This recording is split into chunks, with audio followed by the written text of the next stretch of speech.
so you can find a career. Find a job with connections to industry. Build your skills in architecture, engineering, or social work. Get creative, learn a trade, teach our kids, or break into the business world. Choose from over 100 courses, whatever you're looking for, even if you don't know yet. Find your focus, find your future. Enroll now and find your thing at Unitech. Visit unitech.ac.nz. Alofa lava au tiro. O le tala fia ua whaitete nei tausanga mai le ona sefulu lima sefulu tausanga le matua o le soifua. Ua whaatino i nai polo kalame o siaki ma wha atonga au po tau whale manawa. E le isa ngaluenga tele te whaia. E au lia lo le lima sefulu walu le lima iwa tausanga le matua o lo soifua. O le alafo fua atu i lau pusa meli ia le pusa mosu e suenga ma wha atonga au ma tau whale manawa. Ma wha amanui atu lo waso whanau. Ai o le vaenga e le leiai. O le amo fua pusa ma mea whai ngaluenga mo le tino ino ia wha ata masuenga e tailua tausanga malafu atu se i o ina e au dia e fitus fulima tausanga le matua o lo soifua. A vave iloa, ma mau e suenga ma wha ata o ngā au po tau whale manawa le ka nese le amatanga e ma whai o na tonga whatia ma le manuia e le aise tongi e vave ma whai ngofia o suenga ma wha ata o ngā au po tau whale manawa e ma whai o na wha asau ina iola a mau aloa lau pusa whai loa. Sunga o whenga whakao elo ka wale fō maunga Max Ila. Senga o ka amilo i au kilangi. Mo koe fwoi mai lawa i o tara i le Tire World and Auto Limited. Lea ma o aiso skoi ngā meg ma pau ka wale. A o le me Pico City. E ngā le lua lima ka alalwa i aso le kokongi. Le Tire World and Auto Limited e te moa i ta wale ma pau tau ngofia i a New Zealand antoa. Mo fo i se ti mag wheels mo so se tu ai ngā ta wale ma le telo isi au unanga. Warren of Fitness i le na o le se fulu tala pia i wha i loa i eina e wha afafonga le Radio Samoa i nei wha abitoa. Talia wins quotes, cue cards, maisi. Walang lo le Tire World and Auto Limited i le lua fitu tasi tolu o mo pau ta avale. Po le lua fitu wha tolu lua o mo le whale inisinia. Beta Drive Doctors i le tau longa wha tau i mangele wha pia manrua. Mo le vainga o so ngase pe amana o mia. E wha tino e fo i ma tuipui o le whana witi. O tuipui le COVID is flu river mo i la tau is flu on tausanga malunga atu. Wha pia ma tuipui o le flu. Wala au telefoni, lua lima fitu, walu lima, iwa walu. Mo so wanoe wha tino ai nei au nanga. O fisa fo mai i mangele i taftafane o le McDonald. A manrewa i taftafane o le Faletusi po le Public Library. Peter Drive Doctors Clinics.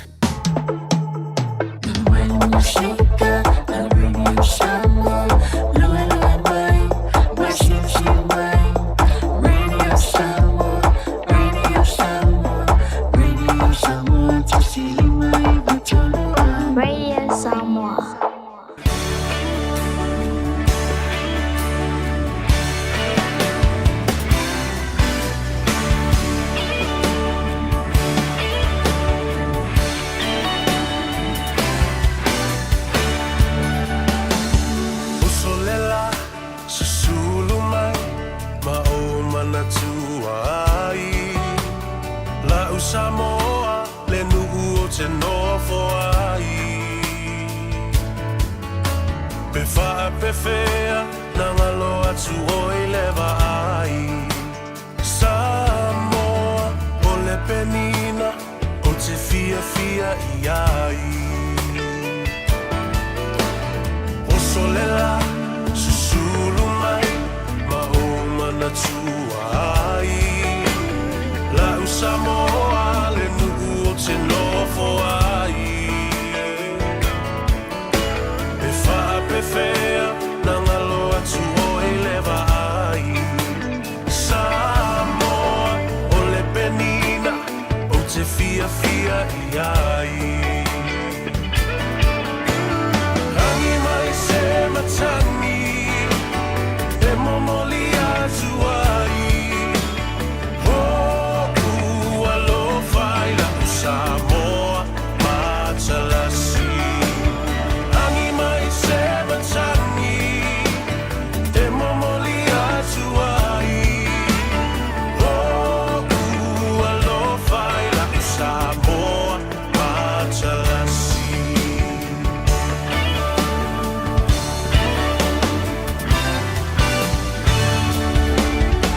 Ola olelea, fa solo.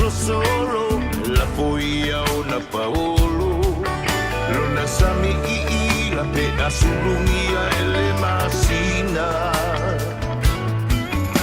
Me whaapewhea na ngalo atu oe a ita Samoa ole penina ole vasa Pasifika Tangi mai se matangi Se mamoli atu ai Samoa, Matalasi Tangi mai se matangi E mamori atu ai alo fai la Samoa, Matalasi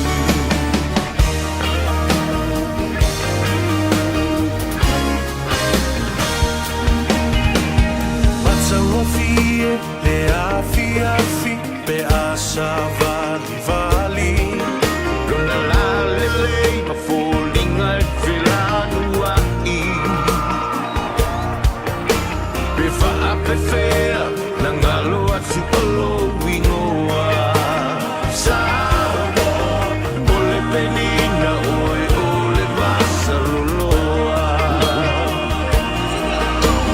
Tangi mai se matangi Se mamoli atu ai alo fai la Samoa Matalasi Tangi mai se matangi E mamoli atu ai alo fai la Samoa Matalasi Tangi mai se matangi E mamoli atu ai alo fai la Samoa Matalasi Tangi mai se matangi E mamoli atu ai alo fai la Samoa Matalasi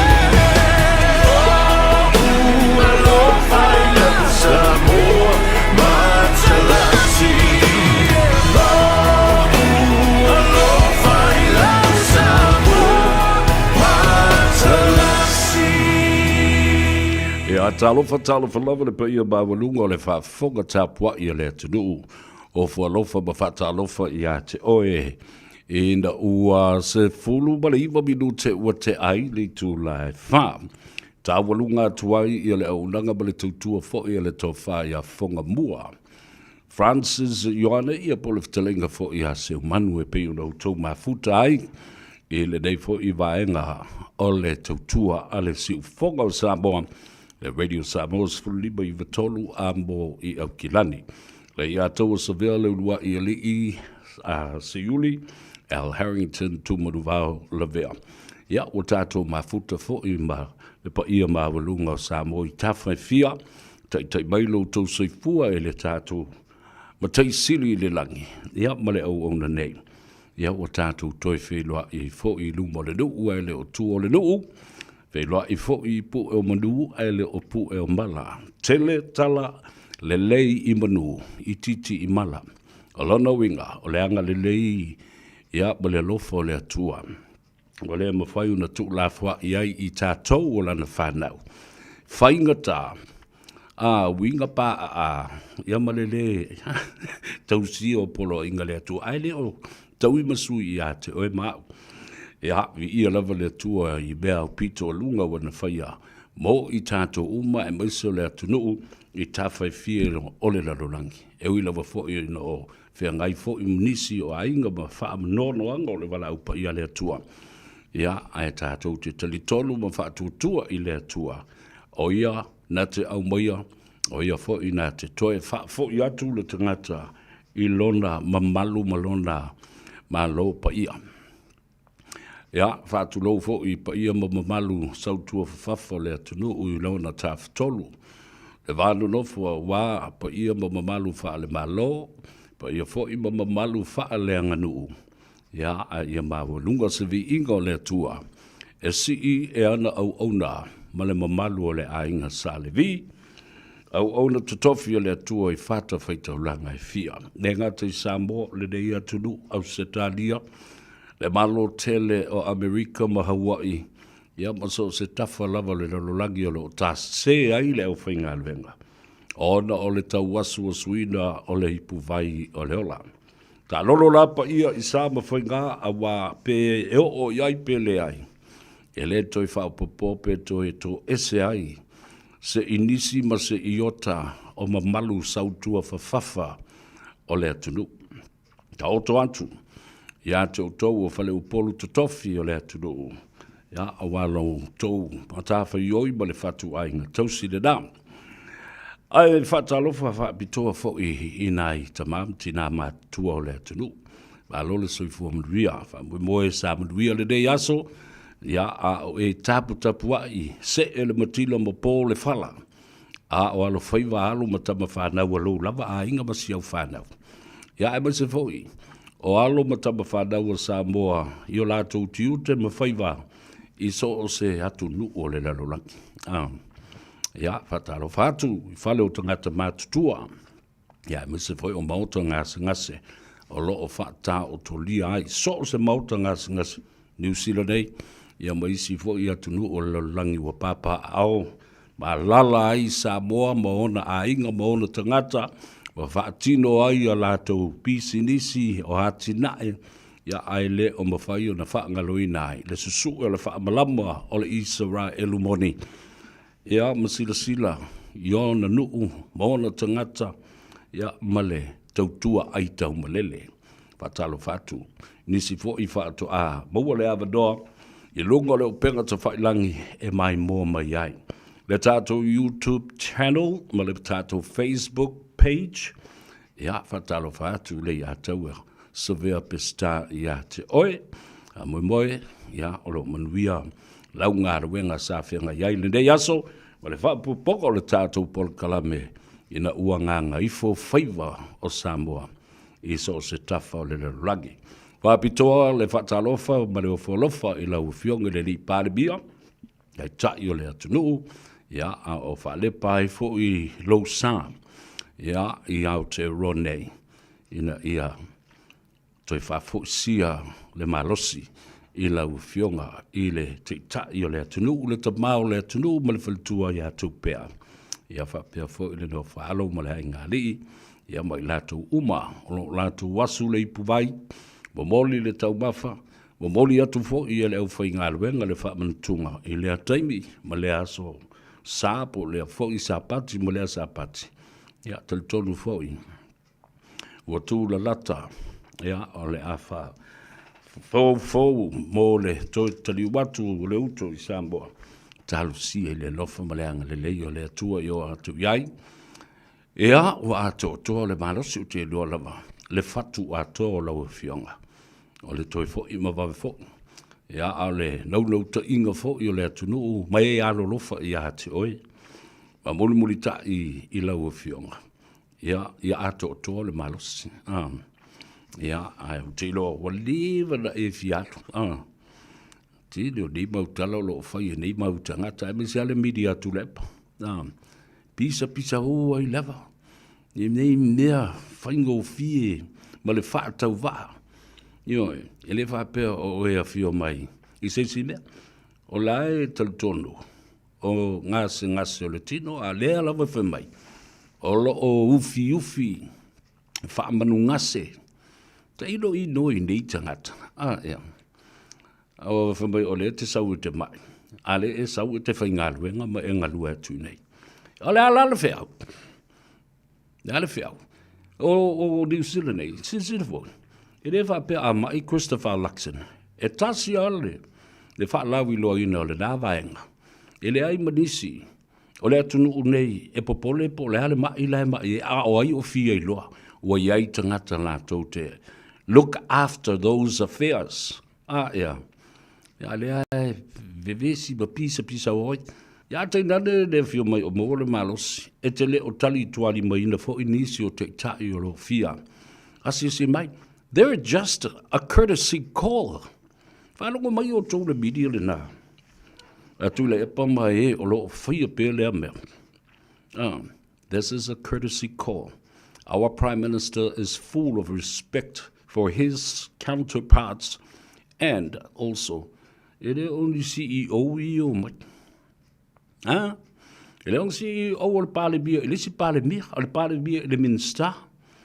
Yo, o vaenga, o mata upu, o le vai faf. Vau vasa mana i o le matai Samoa, ele si matai Samoa. Ai fai yo. E fo le ngua makai le swafa makai o Christopher Luxon. Ja, ai si so ia. O i loa atu ai I lo tau vaa. Tinga. O na fa uma le palota. Ai langa lava. Awale langa lai le tūlanga mawalunga. Fo lelo se fola le leia ngai ai le malo. E loa atu ai.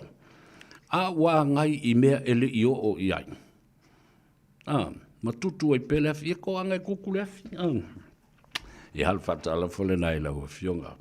E le li I pale mia. Malo le la papale malo fo ile on sai. Lunga le tata wapi fo linga leo wawa ia tua mombua mai a ia lo uso ia stout. Talo fa tau siri tua I malo. Fa me moe o lo manuia oe. Ia male ainga. Au te pole lau al watu ia ana il fali. Ia la kusao il fali.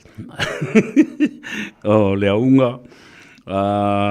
Sile. Talo fa lava ba lo so I fo manuia. Lucky. Talo fa lava. Ia fa perfo ia o Lucky Faiva. Alo le soifo manuia. Ile nei fo ia woli. Alo le ngā lue. Sam Simaile. Ia fa perfo I le uso ia Pasi Nicolao. Ia ai mo se fo I le tamaitai. Oi lea. O Samime Lowa. Watching you from Kalihi. Ia le ra oi dai Kalihi fo I Hawaii. Aloha to all of you. Ai mo se fo I le sunga le toina. O le e whakasa. Reverend Elder Tinatali Ngafa.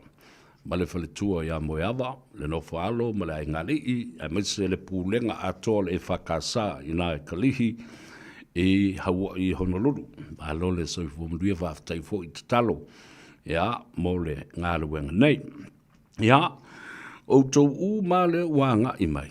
Whatalofa I hate oe. Tufa le tātou por kalame. Au tātou iei fo I Hawaii, whatalo whātu ma le nganga whāloalo. Ia ma le whiwhia fo I naua. Mō le awanoa e tala noa I ma le tua whine. Ia Yvonne poila ulu awhamasanga hokama. Ia whapena fo I no ano whātu le tātou tina. Anti whālewe lave awhamasanga poila ulu ma le tamaitai o Ashivon. Nā lo le soifo mruia, whaftai le anga le lei le tātou tina. Ia ma le tausinga le lei wa whaupopo I pēa ia aso ma tausanga o lona soifua. Ia whatalo whatu inisi, ia e whaule. Ia le tātou pol kalame I lau wafe ma lau sila mai po whea lava lea tudu o lo e mafuta mai ei. For the very first time, whatalo whatu le atau sawe ia te oe. Ia ma le wha moe moe la mōsau mea o ngā mō fo se mea ke aka e ai.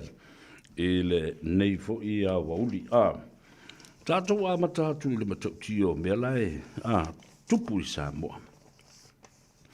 Sa umatamata I le video talatu ana nafi, mana nei. Au te le tu I nātu I lunga ia se vaenga le nā video. Ai, na matua I tae. Ma momo ai le fatu ma le loto. I le vava ai atu. I le tūlanga matautia. Lea na matua sawa ina ai si tina. Matua la poa. Ma isi fo I au tamaitai. Se isi fo I tamaitai. O si tina te la bau. Ia, tua I sai le leili matulou sa mo I lau whafonga mai. Au nofo whapea nero. Na matua malingi lo I mata I le vava ai ia tua I ngā whainga whapea. O whamanatu mai e pei o sou a whawhine, po o sou tua whawhine, po o se anti, po o se teine. Po lea le so tanga I le teine lea. O a vea le mea lea na tulai mai. Ma mea fo lele ua pipi I ai le loto ma le fatu lea lo fatu le neita mai tai. A o seisi. Po le ale matu ia o se mea o se sa whaatino le nei tinawa, talavou po le nei fo i te maitai talavou.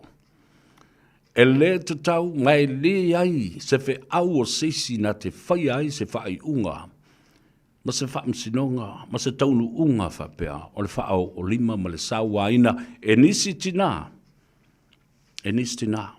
a le me sili o le mātangai, na le o lea le tala, talo sia ia matua i ka loka ai tangata nei, ai mese le vaenga umale na whaia le mea.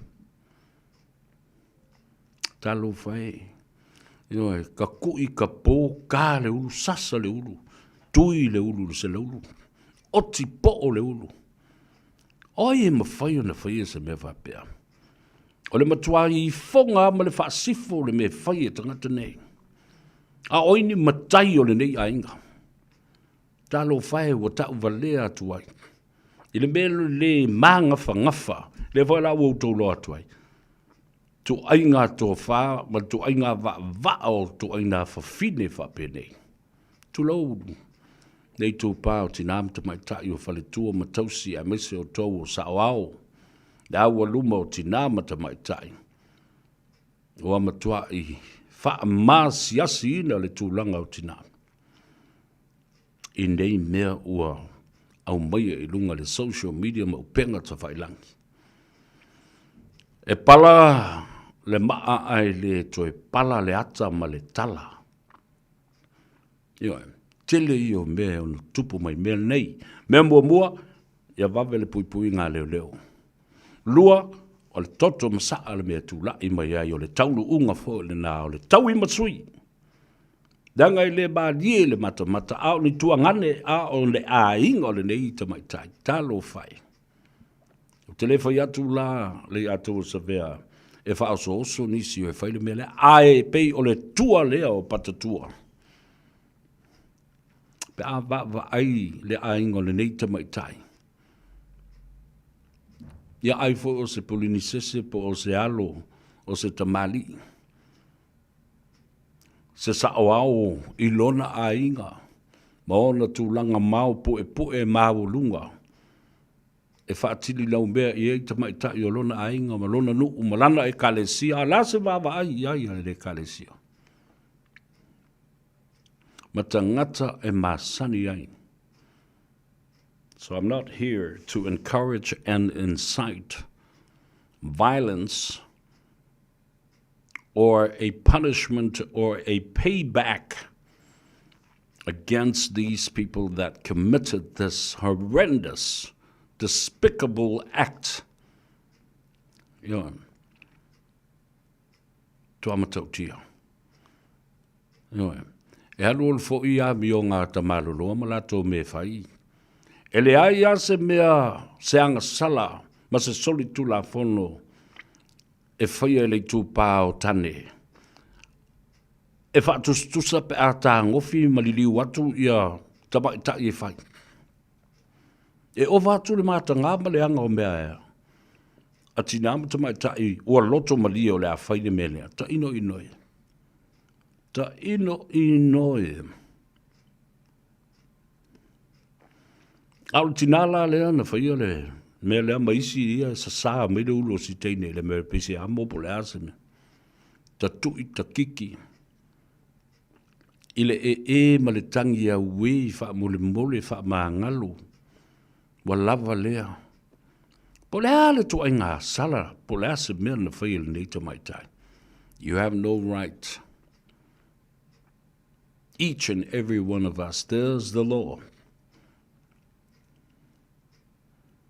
Tātou te le whaia se whai unga ma se tu ai ngā whao o ngā lima whapea. Tō te le tangata na o talanoa i le whia matamatai. And so be it. It's a cruel way of watching and the display of a dangerous criminal act of violence, grievous bodily harm, GBH. Talo whai. Whai ile tula whono. A whese nuu a whese a whio anga o le whea le pule ngā maluali i mawhai pule. Le awaluma o tina ma tamaitai. O fea o iai. Ia le rope o se nuu i tua, po fea se me o iai. Ia ai le fuatas. E le whape a mai tua, na le tupu ai leo ni me whapea, po o le taulanga, po fea. It will happen. Not necessarily people from the town area, not necessarily people from Savannah, not necessarily from people in the out backwards of far away villages from the city and the town of Apia. Talo fai. Nā no whapenatu. Tua ave umale video le nā i ali i mtamaita i leo. Yeah. Ia matua i umli tausang. Wanai le se pasi maa pongi sāfu le lea tamaitai. A ole mea tonu anai tauna tongi i tangata whapea. Ia tina tamaitai whapea se ila tau tofo la i le pasi maa. Ne whaalongo le fi e le po. Le fi e ma whatangisi pe ni pusi fo le po.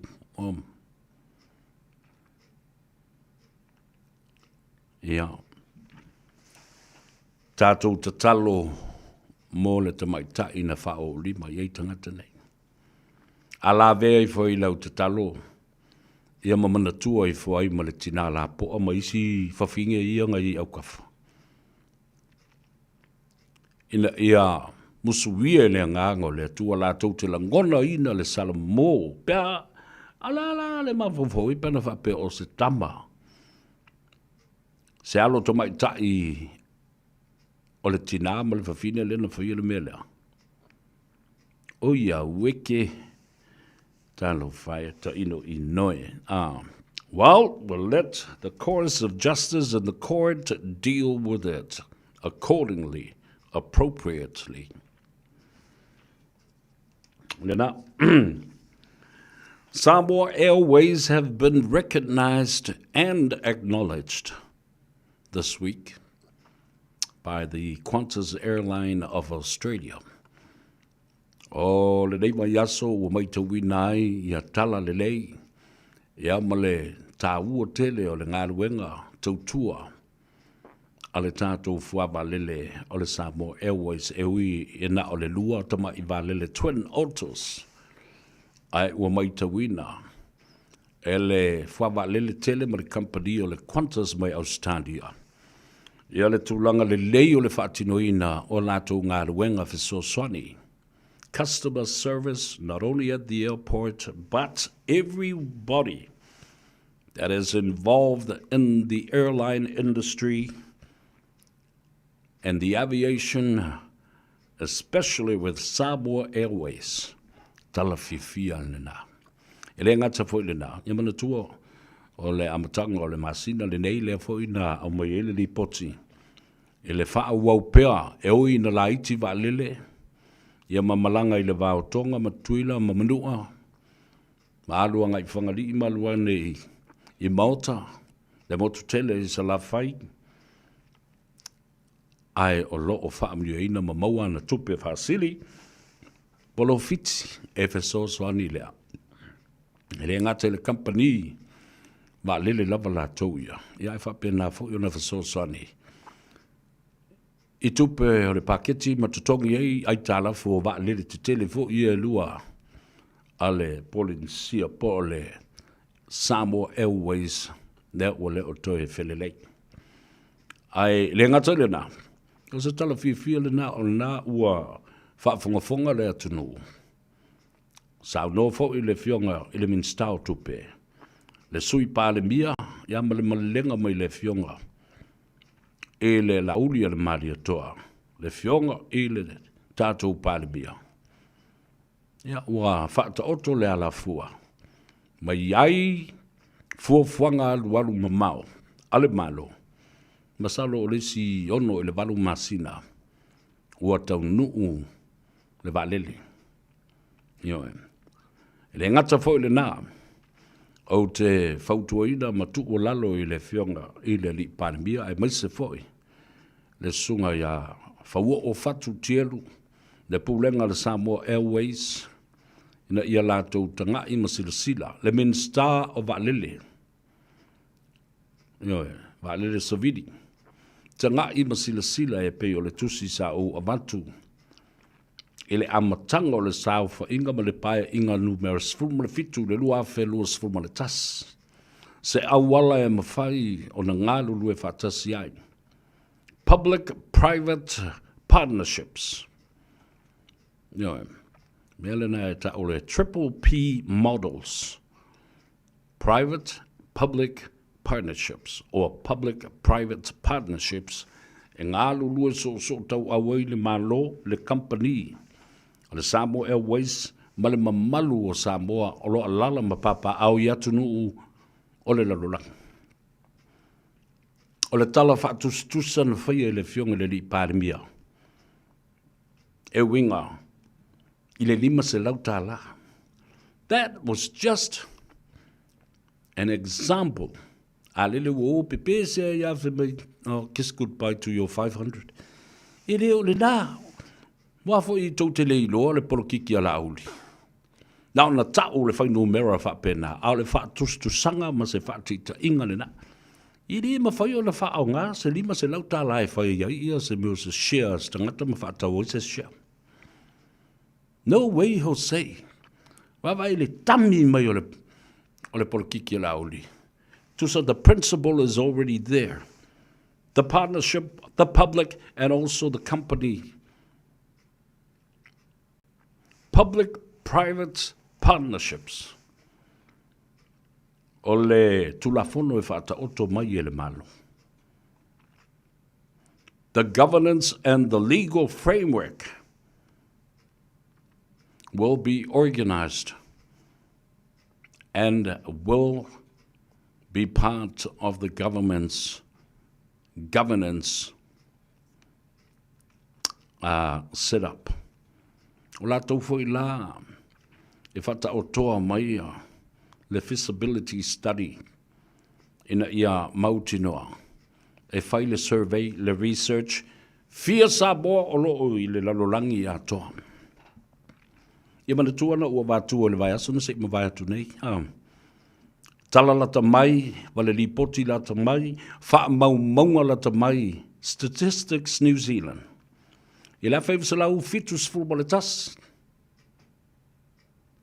E nā o le whā se fulu ma le valu, afe Samoa i to tonu o New Zealand atoa. Tau sanga le nei lua afe, lua se lau, lua afe lua lima, lua o lua lima. Whā se lau, valu se fulu ma le fitu afe tangata Samoa. Sfulu lua pasene o le whaitau au whai o le 5 miliona lele. Na maua nei le whaitaunga aloa ia o le last census, whaitau au whai o le tusinga i ngoa New Zealand. Ioe. Mōtou se silala i wha maumaunga na. A maua uma e le malo ia wha maumaunga ia wha pēr. E le ngata New Zealand e wha pēr na fo i Australia. Ia tanga ilam silsila iai. 4 miliona Samoa lele ua ta ape i wafu. Ao Samoa lai nofo i Samoa. Le mamalu o le atunu o loa lala maba. Nofo ma tāpua i ma tautua i lo tātua atunu. E na o le ovale titia ma le lua se la wafe. E wha lua ina, wha tolu ina, wha to a mou tangata i New Zealand e. O ina e fua i le malo si anga o le malo. Mana fua fuanga aluanu mamau. A le iu tosana le toititi tasi le piliona. O ana tupe maua mahana vai vaenga. I tupe whainga aluenga ale atunu. Tausi ma vaenga, the UTOS unit. Lale me whaintai. O na loan mai ai le malo ina. Se nono ngā tupe. Seisi tolu se lau miliona, wha se lau miliona, 5 se lau miliona. Ai ale nupi wha, le nale Samoa Provident Fund, National Provident Fund. Teimi muli na matala no ai ma le fionga, le sunga, the late papali I panoa. toi titi tasi tesi ma le 5 biliona tā la. O tau se sila la. Samoa and its own private enterprises independent can easily finance or refinance our own international carriers in terms of Boeing 747 or whatever, 767. Right. Matau tia. A le whainga pa angala ma Samoa, o le tulafono ma le legal framework and business plan e whai mai e le malo. Those who have the expertise in terms of marketing, tangola e fo. I le mata upula na o watu i le fionga i le ri palmia e maise fo. O kopi o tusina na alu i le a fionga le sawapito alu i ale atinu, alu watu i le fionga. Ia olo. Mai lato umasa iai i le pa inga, lua felus fulmaritas. E whaatata tuai le ngona o tangata. I le fia fesosoni. Fia so tau au ma pulu lima whaatasi. E fesosoni atu le malo wa tūlai mai. To e whaa e. Ia le sāfo lau o Samoa. E tau wala atu i se vālele, po ni vālele fo. Ese le tā ua tele o nā mea. Ai le whatuina fo i la se stock exchange market. Will live in if it may, Samoa does not have the capacity to do so. O ai e tala no mai, o tama whana o Samoa sa ngā lulu e mea. La me pala a aia i whaia mea. Samoa is prepared to go forth and move on, finding new solutions. So e awala fau, so e tupe fau. Ta tonu mai, o le taime e whatu, o le stock exchange, people will marvel. Ta lewa le upu nam tua ufua. Le vave o na si tia mawalunga o le tūlanga o le te mau a inga o Samoa. Why? People will look at the private companies, enterprises, products of Samoa, businesses, company, bisinisi. O le atilutilo uma i lunga le stock exchange market. Wa umana whaatulanga i fo iai. Ia sea o lea company, ia pole utos, pe tuu ia i lunga manupi wha. E mata utia, tangata e to tele o le a, iailo lato nau ta inga e fia invest, fia whatau ni o lato shares le mele nei. Ala le mena whai, tau fia tu le apa. Whai mai ua mawatu le whautuanga i alo matapa whanau o Samoa, le Central Bank, le Treasury, tātou te le i tā pena e whai le mele a. Aia, ale sa i di malo, le malo fau. O e wawa ai, po o a, ni whai to toa e tui ai na ia tatala i na mai. E o mai tangata e ata ma mai e lo whai le mea lea, e o mai a o tangata Samoa. Ma o mai fo i latou, the team of experts will come and set this market exchange up, the stock market. Yeah.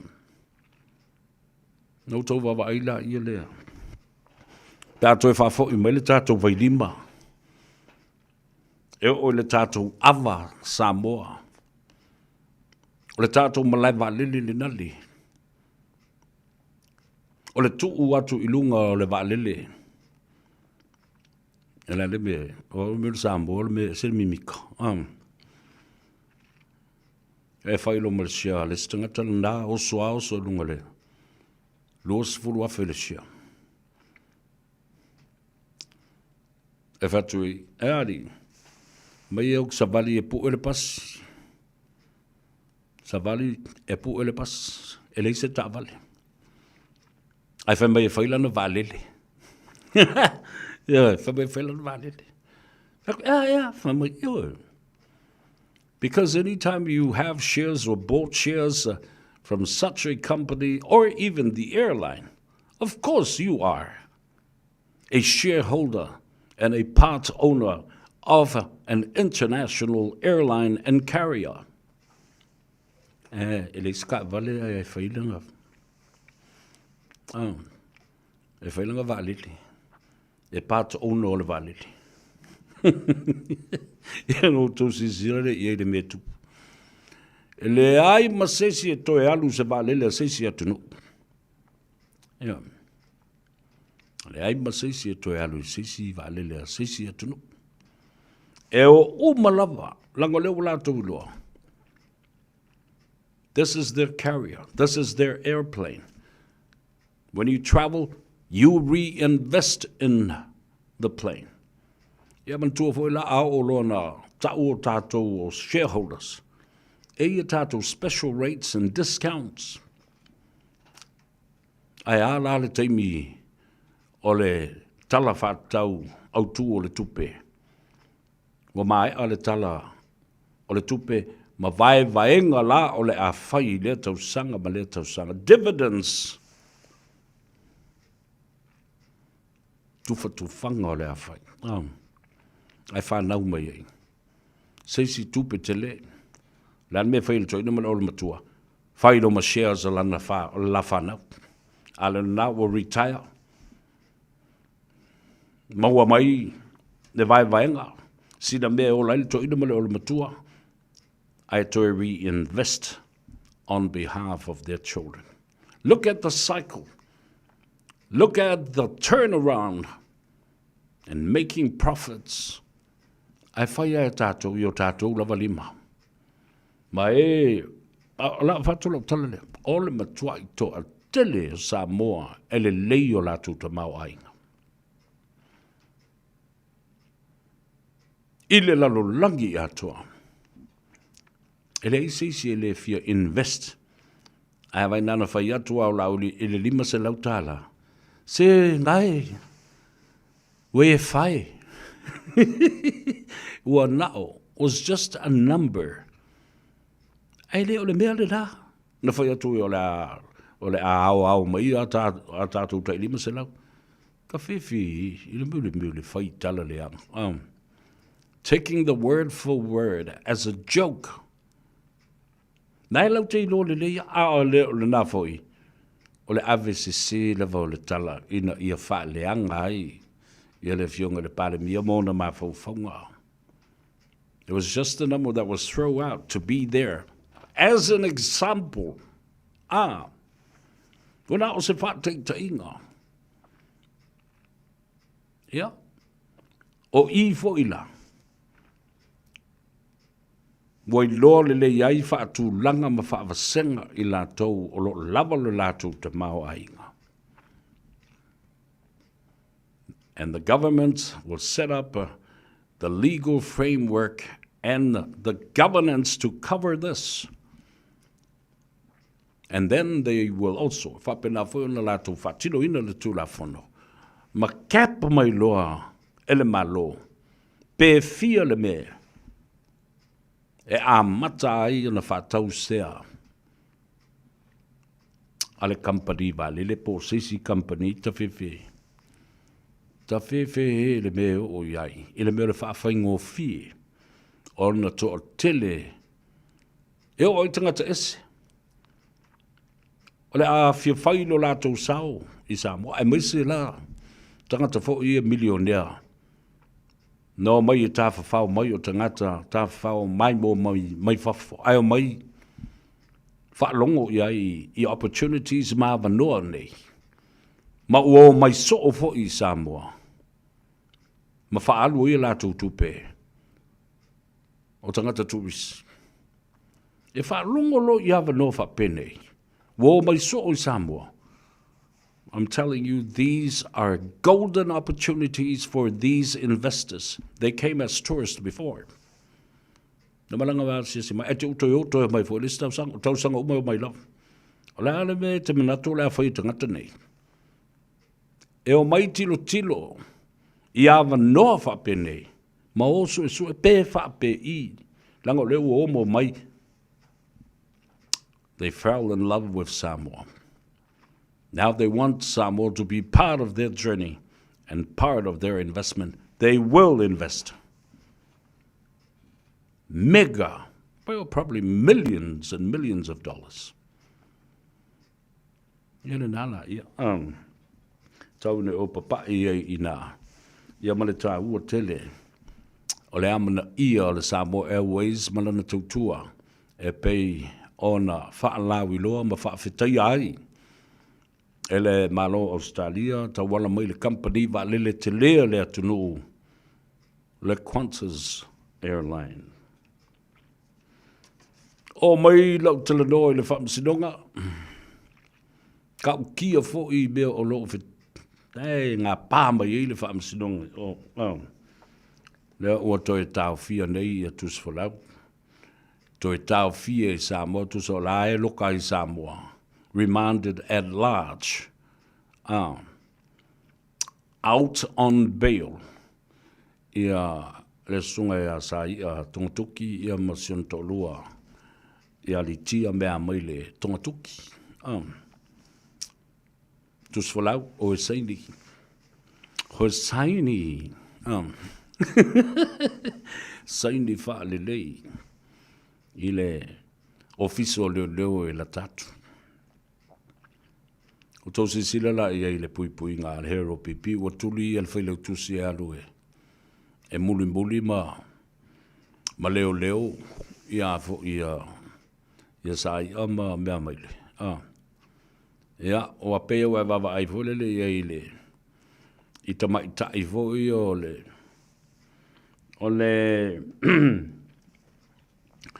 le sairinga tau sala Papua. Ia o sau uma e luma, ia o le contestant numera 5 se laule na. Na sau ku mai whapenge, ia ku mai whapenge, ia kalo mai whapenge. E kalo mai le vao li mongi mo. Ia masko ingo e fo io. Fai malo mtu mua. Talo fai. Masengo leo. No fionga I le komisina o lo tau a vea le tu mau ia le. Awane I ulangia le atunu o ma le tu la whano. Awane I ulangia le whaamsinonga a Samoa. Nā utou silsila atu iai. Pea a mea ka mai kinki ki foi le. Ia o e vai, o e sa o ala utana. O winga I o meo o meo tamai o tamaiti fo I o le aonga whātai tai. Mele kinta kāren. Ia mai whai mai I winga nā whapena. But I'm telling you, the caretaker commissioner of police, don't turn this into a joke. The courts of Samoa and its laws and rules and regulations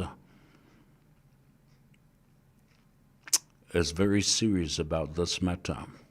Defamation, libel, criminal, and slander. Tanga imsilsila yang. Afionga ifamasino. They take this matter seriously. O leo ngari leo. Le whai mai ela le tala. O le ato whai le la application for bail next week to leave the jurisdiction of Samoa because it was inappropriate. O le anga sala na whai mai Sydney. A lea ua fia le tula fono I Samoa. Le lau whai atu e atoe. Whaafonga le I whai le malu al malo. Mlau whionga le tama le ainga le tai le ataua. Afa masanga Samuelu. Mai lato umolo yai tonu o le unite lena fatu o le Australian Federal Police, the Cyber Crime Unit. Take this matter into your hands seriously. La walafo matuki lipi matautia. O le ngari ilea. ma upu na la lafo I whai au, upu na la lafo I le fionga le au mamalu o le malo, le tamaitai sa o whapito o le vaitau o le vea o ia, ma pale mia mua tamaitai. Le fionga, ele tamaitai whaipule ma le minstao tupe, mō le teimi mua o se tamaitai. Le fionga ia mulipola, ana rosa mori o ale, a o ia fo I o le tofi o le tu malo palauri, ile nu ua sa wai le fafine le na, le o matua le na. Aua ne iuluangia le whaamsidonga Samoa. Le jurisdiction le tala noa mai ai, le power of a court to take and investigate a matter. Se soli tu la fono. Yo e mo ina whai Australia. Ai pelo whai atu, ele whai se ngana Peritania. Ele e whai se ngana wha Australia. Aia. Na whai I le ngana Samoa. Ele e whai se ngana Saina. The intended audience of the program was Samoan. I said, nana whai me le ngana Samoa, e wha tau, ma wha tūtū, e wha leanga tamari anga. O tangata Samoa, ma te tai o Samoa. Lewa lau te whai atu ai. Toi tangai ma toi sila conditions of bail. Aia inga le mea o te talai nei tua. Awa o lewa sā tapu o na au mai e papali Rosella. Ia ma ta upu saini o la tau toi palau vale ma toi whai ni tala tau whaaleanga in tangata. Sā tapu. Whai tau lua tuspa ia, tala no o lua fōle le pēle, tala no girlfriend and boyfriend, husband and wife. Whai tau le lua tuspa ia, tāni o lua pese lotu, tala noa I le tatalo ma le onu sai ma le Samoa, ma le fionga pa ia le tua. Ma tatalo ma I tangata ia sa langolango ida au lua. Alo lofa mai ua mtua polonga le mea olua no nofo ai nei. E ui lava o lae le I loka o lua. Ai ua sai tia lava o lua. I totonu o le nāwhale, po totonu o le tāwale, po lunga fo I o le awala, po fe te lua fe mali ua I solo ai. Ma faa mali u liu solo ai I Samoa. You live by the law. E wheo I o no le tūla whono. E ngata ina le oso le taxi mo oso le ta vale malu tono le whale malu lunga le pas. Alu le vai sa vai alu aedi te ri ma whai una toi oso tono sa va lili.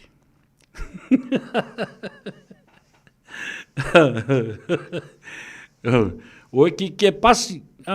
Nare mea o ki ke pasi. And that is why. Leo te whai atu ai. Ia fi nau leo, awala wani tā lai tua, is a bail fa bail mata upulea, it was out of jurisdiction. E mo ina whai mai Australia. E na whai mai, i le se ngangana wha Solomona na whai mai lua pol kalampe. Te lua le whenui whai ke lua le ilo whengui. Aina matua mana I o lua wha Samoa, fo le mkwa ma whalua upuleanga ina whai le ngana wha Samoa. E wha tatau I tangata Samoa. Nā o tangata Samoa e malmalama iai, I le wingo upu. Po ai fo I lai wha tatau iai upu. O le si vāenga tā ua le nei I a wha whonga iai, lau a fionga le komsina tau ave. Le tū mau le teimi nei lau sunga le ataua, wha pena fo I e o wha whonga mai.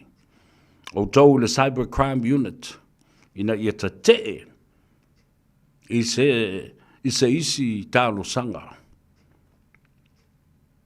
of a bail conditions to uphold. Mai le ngata lai le na. Lea la o le toi whini la tala le anga fo lele. Ngale kalikali ia fo lele e pei e ufufi ai le maasi asi ma le mata ngā o le mea ua o ia. Le mea lea wha mai. Na whaatali tali si a watu mua o na. Ia wao. Wala mea ngā mori aku. Ioi, a leo te whai atu. Lea la o leo toi whai tala leanga ma wha leanga tangata. A o lea e o au mai isi tangata. E wha o ngā le la platform. E wha leanga i le malo. Lea, tal sa'o tala na. O au mai isi tangata, e pe o tulepa. Malimoti. O e au mai tangata na. E tasi ale lato sa vali o lo whaia nei. Wale o toe whaia le ungali ia se tala leanga po se tala matanga po le ala vase mea. La o tala noa wha sama noa ai ku awa i alaina. A o tuu la fua i loa. O ta tala le awa noa ma le ala fale. E whai ai le wha leanga atu le apa. E whai ai le oso whai atu le apa mali mongi. I le afionga le li pandemia wana min stau lana kapeneta. Ia maise.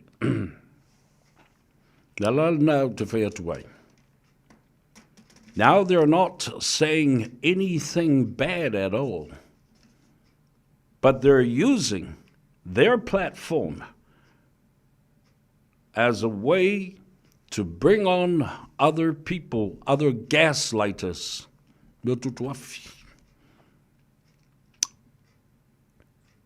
To use their platforms to launch attacks. Whaonga. La leo, malipolo kalamba leo ngari. Whai e osa wha inga matua inga ma mea uma wha pena. O le sāwali o le pōkisā, nai mana o atu le epa mali bongi momori. Wani. What's now? Me tā ua leo te whia amatu.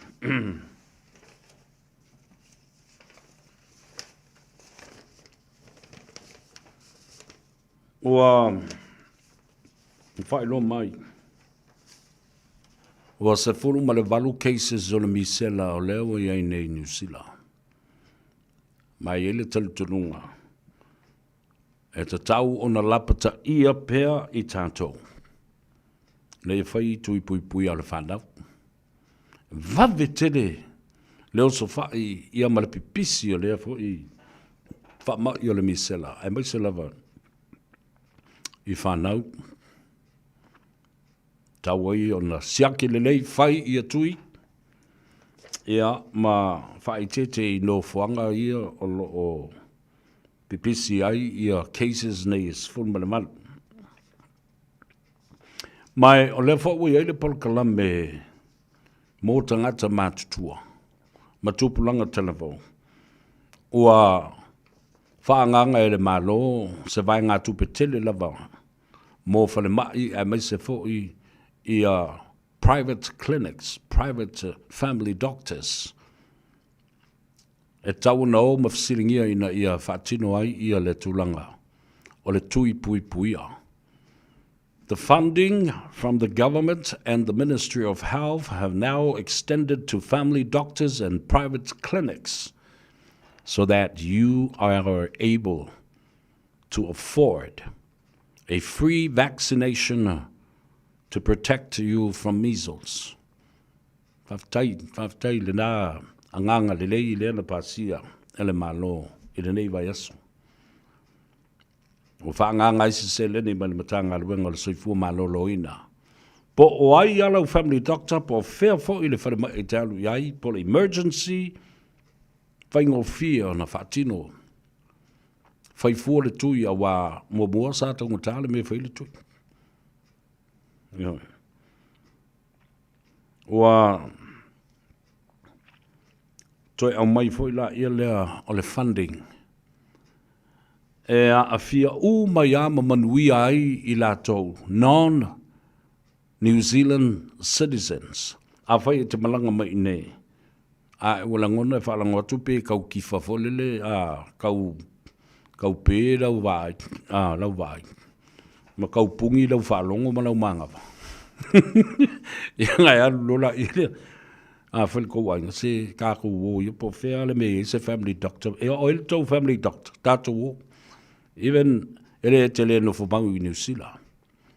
Ioe. non-government or non-citizens of New Zealand. The funding is also available for you. Mama fai fo'i ona e alu i le fomai le ainga le nai te nofoi. Ia, ma whaatino ai lau tui. Vaccination is very important at this point while funding is available. Ia. Lea foi la, o manui ai foi, le whaafonga mai le fionga le konsula, ma ofisa o le ampasa, ai mai se le tātou hai komisi le loa, le fionga e awhamasanga. Whaasina le tole a foa. Whaamatala. Ua tatala e fo i male whaamdianga New Zealand mo i lātou e malanga mai ai leo ni tangata anu o New Zealand. Whaatasi ai ma o tātou tangata whainga luenga whaavaitaimi. Regional seasonal employers are now, and employees are now entitled to a free vaccination to protect you from the spread of the disease and the virus of missile. Ia wa toe manatua nei taimi. Le taimi na matua ngā pā ai o sofa i ngā le misela. Taunu o mai papastui i nei New Zealand. A wo o leono e pe valu na o tamaiti wa maali liu le misela fasilingi atu le mida. Ia le lai ke sau inge i. Ke vai lau fau madu. Ai tia i le atunu. A lai o sofa i ele vai lusi o le misela. Pepesi le misela e fema. Feto e fasili e tule. Ile au fai li poti ma le au tustala ma le au fasalau. E fialan ka mai ki ua mali liu. Tau tu i pe ono e pe val famai. Wiki, sa fai ngumila.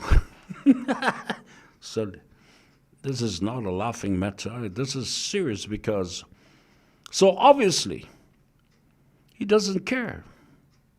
He doesn't worry. Ele popole. A le fasili la. O le a le tua inga whaingu mera. Le tamana o e ausia o na whaato ai loa la ia lea.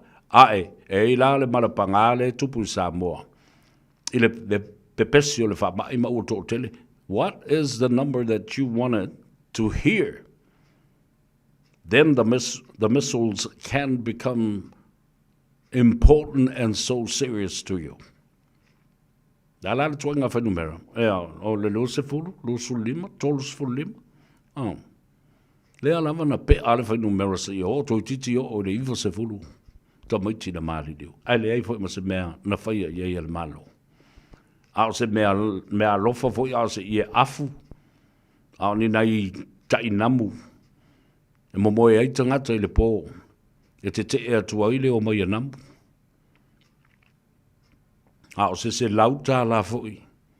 E wha te utusi ave i mātua o a inga ia i whanau o mali liu. Nothing. Nothing at all. Nada. Nothing at all.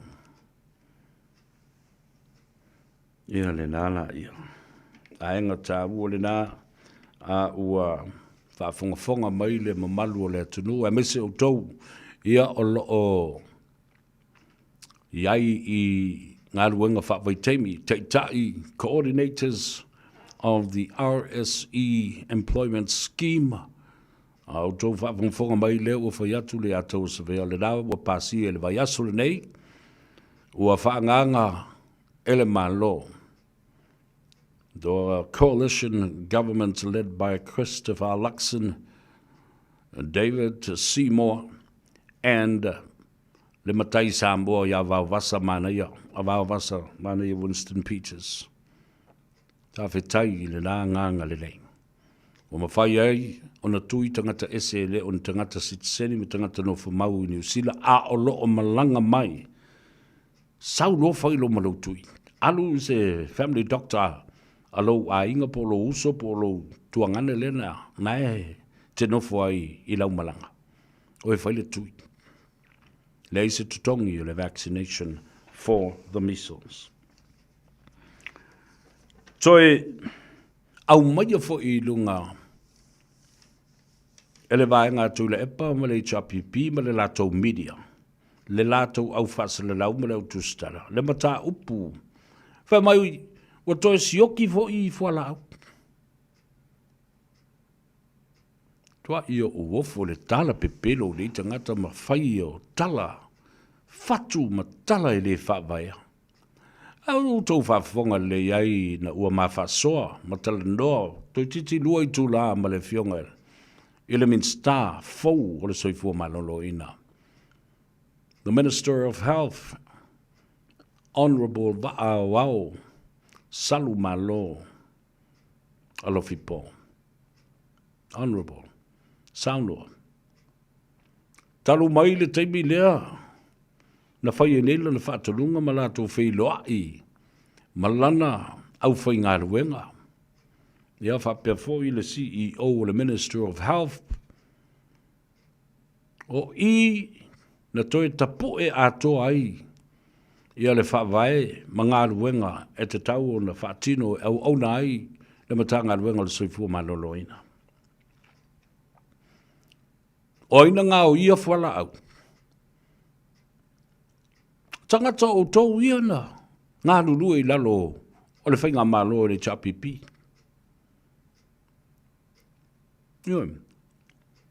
O ina o mai tape ma talepe, ia me pueata ma camera CCTV footage to secure the whole warehouse lea e te wai ia whala au. Tangata whainga luenga sa ia te utou, ale hero pipi lana te inga. Mana tua na umi se teimi na toso ai le whaatautonga, umi se teimi. O tau whaatu ma whaavae le malo e te ia le atunu u le pā inga lona sfulfitu len te atunei. Hala la le nā o le ute whaatua nei. La le sau noanga le fionga. I le minsta fau o le soifu maloloina. Honorable Va'awa. Koe kili a kākou. O mga hui pusa Panadols. Pusa fuala au. O pusa vai fo ilele. E ngingi ma fufuru ele mangu au le whaia o le swinga o le fusinga. Ka ingo e. Po fe o whakawai a o fea se me o. Sa saa i se pakike fo lele ai. Lingi i ingi vai ma. Ma se vai langu fo lele ai whaasuka a ingu. Wa ingu whaapulu le whaingo le mea. Tau silsila la ia. Ma tau tia name. Tape ia me poeta awane i loses. Ai ana maua. Ai lenga kala ule whalpui. Ele te tau la o na te tupu le mea le nā. Awana sau noa le fionga le minsta o le soifua maloloina. Honorable Va'awao, Salu Malo Alofipo. E toi ono masina lor sa palai leo to toi nei le warehouse o lea fuala au ma lea vai la au. Po ni tui po lea. A ua lele le nā o le si oka. So when 6 months supply is left, that is the time to place another order. I say, le tele ia ngau sa. Ma le lave. O le mea o iele tāru sanga to e watu isa i o le treasury. Whaavasenga mai i nā le paketi o le tupe. Ai o fo i nālu le oka. E watu alu lisi middleman, alu lisi consultant, alu lisi. Lala le nā lena ngā yo iei mga lue. Ma o mai sui il matanga luanga, me mai sel minsta. Ina ia o sa o lava suppliers. Kipi ese pa o le. On middleman lena i. Kipi ese pa. Le middleman, tangata o ngā tonu, wa tele na whaalafua, alu ai isi tupe, i wheutanga inga. Ae toso ai ma le taimi. E o atu e whala au o whioki iska ngaka, i whakalikalinga o la ko whala au. The system was there. The service was there. But when HRPP failed the election of 2021, this is what they did. Toa ngā mea la ia na whaia. In other words, tō tele yo e pa au mai nei ia na mioni. Wha mau maunga fo lele pe tō whiun tangata na māli liu ona o lea yo ni whala au na mau na vai tau. Ese le whai mele anga o tangata. Me o tangata le alo lofa i nai ta maam tina mātutua. O e ua ola whaalango lango le whala au. Au lea ua mai ngā ui le pō le warehouse. O na o lola ia lea ma whai le tala. O sioki whala au. Sioki fua. E ma fua au tau. Tau le alo lofa ma le tau le ma fau ma le telo le tau ngā ui. Ave lea. Ave tu i pala vo le wha pauta le mea ai. Ave so soni e. E ngā osi mai ai le cocaine ma le methamphetamine ma isi whala au whasaina ma ngā koti e le mana mia. Wa vā lea o mai ulu o tangata la tau te whaia le mea lea. Ia le nao. La tātou ua tāle pese lea. Ai se tātou ua siasi e su el tamai tai. Ole fofonga ole tātou whale ta male. Ole Henderson Cars. Ja, ma lor ngā lue. Pese e whanofo fi mari ei oi ina ua los fuma le 2 minute o leo te ai nei. Ia lei tu la e lima. Talanoia ati pe a fo i mai.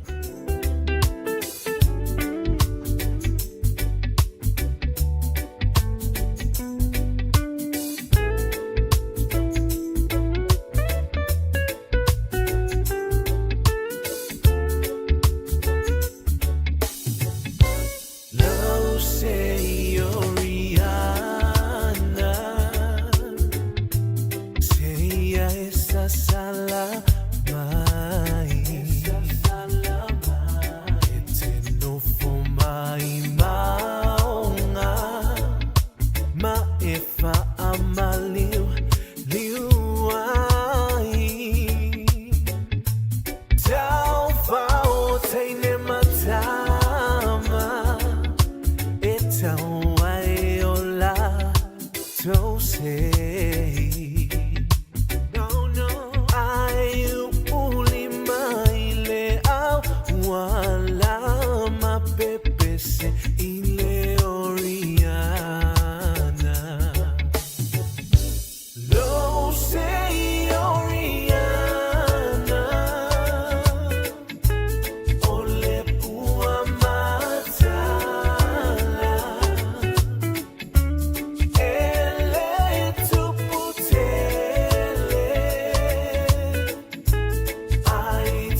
Keresimasi Fia Ole nei ualia male manuia Wari ia le tama ele lang Lona lofa ua sautu alasi Le lofa mo o e mau ia sota itasi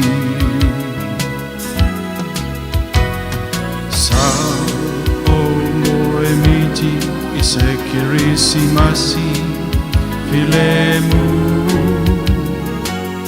le asosoifu alene o Yesu le la au ato ua fe ilafi a ota maiti fo I ura fa atali I le tatala ina o mea lofa Atasi Sa o moe miti I se Keresimasi Fia Ifa amanu yanga uma o te tusia Ia manu ia lava le Keresimasi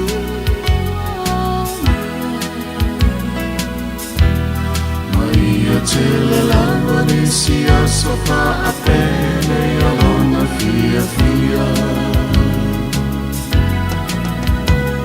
Sao o moe miti I se Keresimasi filemu Le asosoifu alene o Yesu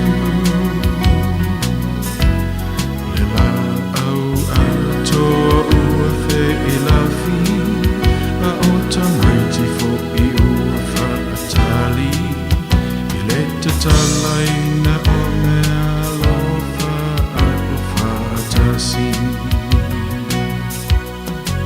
Imanuia lava le Keresimasi Waulia Aia te Keresia sofa a Christmas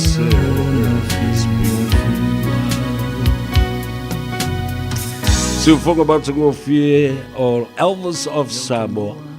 Ita o te mai moite le talu au whafonga mai. O le mose te bitate tala noa le iai le aso le nafi. And it was very good to hear from you, my dear brother, Elevisi o Samoa. Ia ese taimi toi wala watu. Ai text mai. Nanga rova vai tua fiu su e lau telefoni. Malfa lava. Ia, whamalulu atu o le maus tātou whilo inga ma le so tanga fo I ma le tamaitai o ati.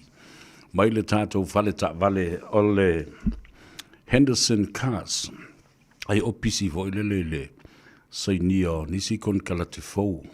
Ia, mo I lātou o whatau ina ni a lātou ta vale fau awa mantua. O lo wha ngā solo I le lātou promotion ia ma le lātou whaalau I loa.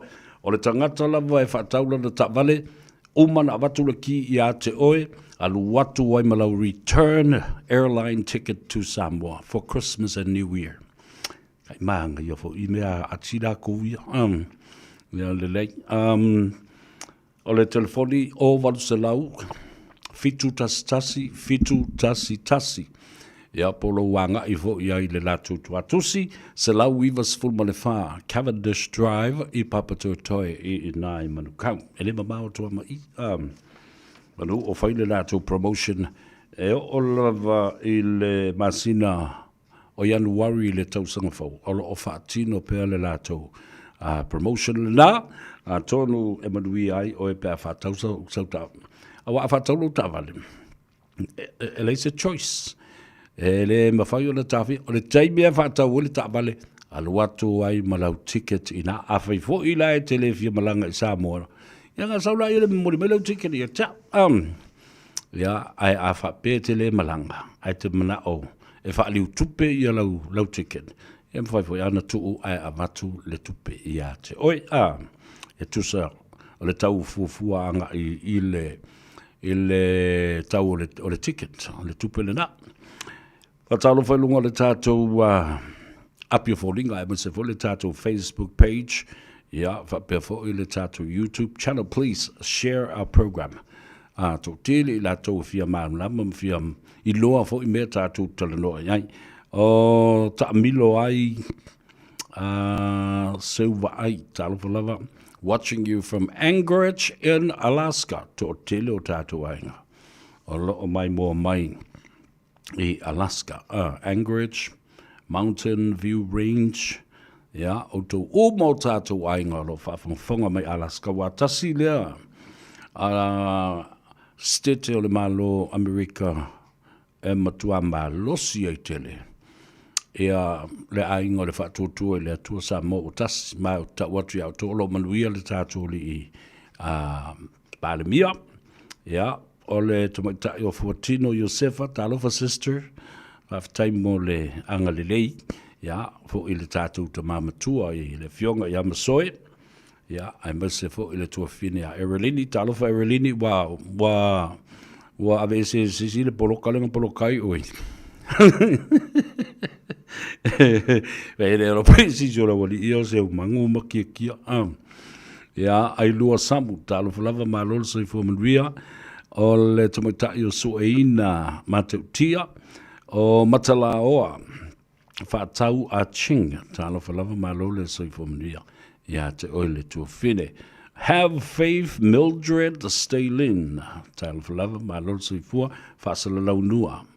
Ya, tufale tātou por kalame, tō tele la tau o lo o fia. Mai mo, ma whaafonga fo I kako fo ki finga la tau, whetu wau tala le lei, o nuu alo ma, ya o nuu alo matavele, talo ola, talo fai, I ai fose kenge fale ali, talo fa malo so I fo nuu, aftai le mafuta mai, oilea, ya o nuu, talo fa nuu, aftai le mafuta, Civic Administration 14, o lepa Malaysia, watching you Seville from Sydney, Australia, ya, tufal tato proklame, Alex Rafael Sekona, Fido, ya po le fionga fo ya pesta, tama le langi u unga. Alex, talo falava brother, alo le soifu mria, tasi le nei toa fo yo le leiti o le Plain FM, o le siu fonga o Samoa fe sotai, ila lo ile a ayu keriso I kala estete. Lo moli mai ia lo faanga o le fionga pesta, tama le langi u unga. E mai le lo ile siu fonga le nao Samoa, ila ua fionga le li I Palemia, Lau sunga lauli le malia toa. Honorable Prime Minister of Samoa. Lo whaangana mai o tātou ainga e mese fo le sunga a lei lua I eli I o tūmua. Alex Smith, ia, o lo o whaafonga mai lo mamoli mai fo I a lo whaanga mo lau fionga. Harmony Vaele, tālo whalava, ma lo le soifo mduia. Ona, o mai leo, o lau talandoanga I le, mata upule. For my Canada, get ready to bring your evidence, your box of evidence. For my ile tua inga leo o whainei, ile fionga ile ali I Palemia. Le sunga lauli al mali e tua for my oia lea, o lo oi tua, matu le ia, le tangi le sunga asiata, pio vauliko. O le tangi whasanga I le urungari, I le leo o Mr. and Mrs. Tontuki. O whai unga nao le urungari. Saula mawhi le mai o lau mawhi le meo le iau evidence na. O le si mea leo te wawa ai atu nei ai. E o lava fo I le mata upu lea. Wa fo wa avea lava le fionga I le sui Palemia ma ni fo tuli manu o le to ino tule epa. Ona. Afa yatu ia, a tali malu mai lava. Ai le fo'i, le fo'i lava ia le fionga le sui Palemia. Po le fionga fo'i le minsta o ngā luenga te tele le atu no, le sunga atoe lupe. E o whaalonga tu nei wala munu ia le mata upu le lo tea. O le tau leanga ina. Character assassination of The Deputy Prime Minister, ina ua la lau e tu le epa, le muri lua, muri tolu, muri wha, tu lou le whaafonga le atunu. Leu puto i a tau, a le fionga i le sui pāremia. Noi. E le mawhai, awa nei i wha mamulua le mata upu le nā, leu au whalongolongo tu iai. E umatu le telo mea ia, a ngā i lo i nā. Awa au tō le whaia se me iai i le to ina lea malona le mawhau le whaipea. Ai whai luma le lalangi. A le whalongolongo, matua a inga o uso matua whawhine, o le fionga le sui pāremia. Whalongolongo si ala whanau. Ai matua ita le whawhine, le whaletua. Ioi. O tau se sila le a fianga le a fia ai ia leu ngali ia le fiong tulou. Tau langi ma tofinga whaare malo, ia mese foi. O mamalu whae e le swafa o le toi lupe. Mau ia au tele. E whaaleanga ino le vāo leu ngari. Ala le whaalongolongo mai le aingo le whawhine, ma le aingo toi lupe.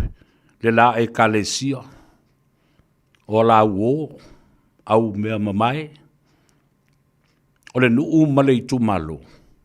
Ai ale lalo langi ato lele, wa mana nuai.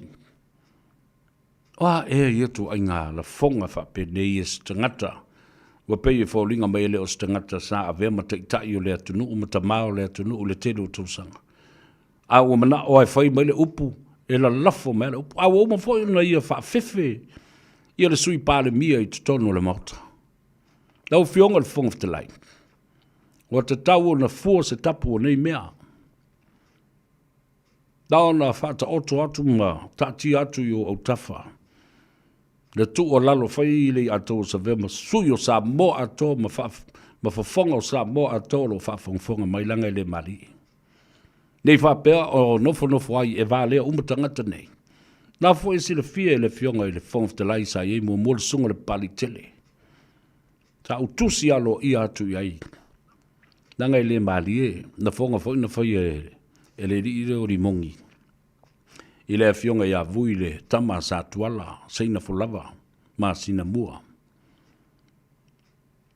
Le alane la lena utusi atu ai foi. Ma sauno mai le fionga i le fonga le fono. Whapea fo i le sunga le pali tele au a vema fonga whatelai. Le ataua, o le a whai i se fuafuanga. Ai whai tutonu o le maota fono o Samoa. Ia la fonga ia na whai e tulepa. A o le sunga limoni, na whai mai lunga live lunga le prokalame le lunga li leo loka nei i Samoa. A o le whai na toi sau lunga le prokalame a le lunga li i lava le loka i Samoa. Ma fola, lana fetu ma le wha ma leia. Ka asiata malona ainga malana whanau. Whape na fo i leo whasalau atoa. Ia. Tutonu al mauto foi so oi upu nei. E le toi ua. Pe mili wha ia upu. Leo ni upu nai tau na whai tono al mauta. O upu nā ta maiti e whai o i le rātou nuu ma rātou pele ngā mapu. O upu e whai tono le mauta whono ma le palemene o Samoa. O upu tāu a loa. Ire au mai i ai ni a miu o pā a. Māta ngā. Mani upu whape i loa i lea o Ian Stangata. De lava le malama ngana. Ia upu sa ole upu lena. O te tonu lau le mauta. Na iai tu la fono tu mau winga ma mionga tawa loa a whaipule. E wha alo lis whaipule. Within the parliamentary supreme, it is also parliamentary privilege that is used to protect members of parliament with what they say and express as part of freedom of expression. Na iei la i leo whamnianga le nai pui mai ei o tau le sao le tonga e so e lafo ai tala i tono le mātawhana. Wai mwhau whaatu le lafo la otu lau whionga le whong te lai. Tō whamari e le longo le lei upu ia. E te tau o nā ese ma wha maunga ma le hansada le ale whono. E ona whaatu le lafo. Wa i lango ina le lafo le na whaatu e ave ese upu ia wa māta ngā tele manongo i leanga. O le tala sao le na. O le tū la whono lai tauna pui ai o tō. E whai tono le mauta. Mai ta tau fōi o na whaatu lai se tū la whono e pui ai ta ngata lau tele i whafo o le mauta. A wā o leo te whai atu. E tau o na whai le tū la whono pui a le whai pule o le mauta. Pui a fōi ta ngata i whafo. Awa, e sa vali e se loa mai te tonu o le mauta whono. Le whai pule, ai fiti pute pēa, ma whaila nā mio pa āle nā. Ia nā e se sila le ila o whionga le whongftelai. Tō tele i o le au lea, onga ma le au o ina. Le ki kifa so le whafo. Wa lewa na le lava vāta ngata i le whaalongo ma le tilo pulo i tangata i e ta ua leo whai pule tulou e leo whai pule uma o le mata. Ale mea lea o le whai. Amana o ai lafo upu o mea nai whai.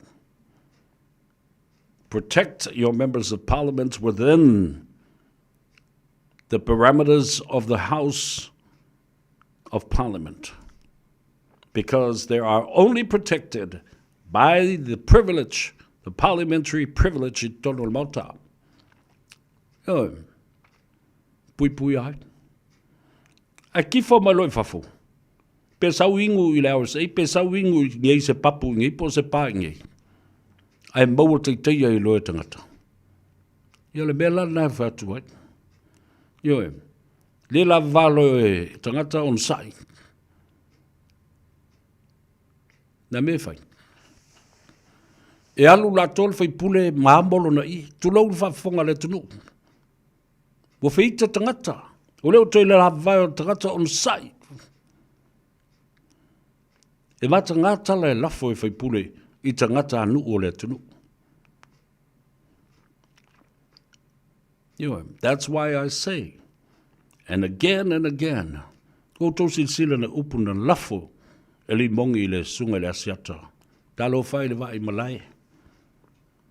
Talo fai ilona ainga ma pula mai o siona tō lua malana whanau.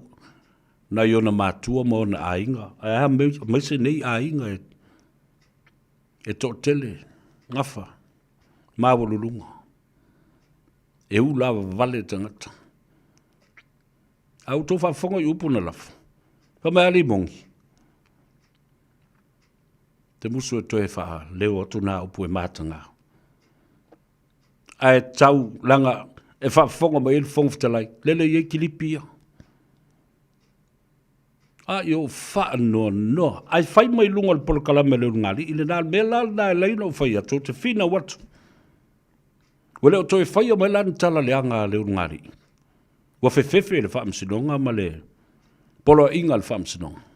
Awangi lu koe whise kala lea. O lea lai au mai a leo ngari. Ia whai pule o le mauta. O le tua ngai. O le whai lautus. E o mai e whai mai tala. E whai mai. E te le atu. Ma au le leilo na whale ui. Tu lau Samoa lo pueto. Nei lo le whale pole poto e nofo ai. De tō whai le vai malai malona ainga. O tau vava ai I tu ainga mene. E o foi al tangata le ainga ia asiata e matua oso matu le fefe. Lau fionga le panbia, lau fionga le whongftalai.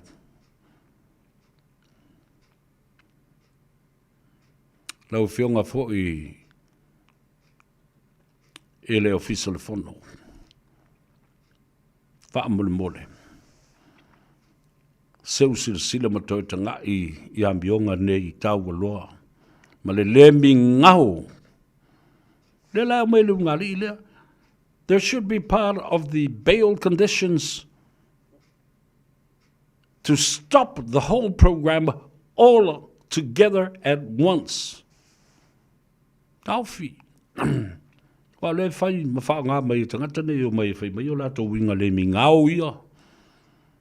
La lafo ma whengau i ma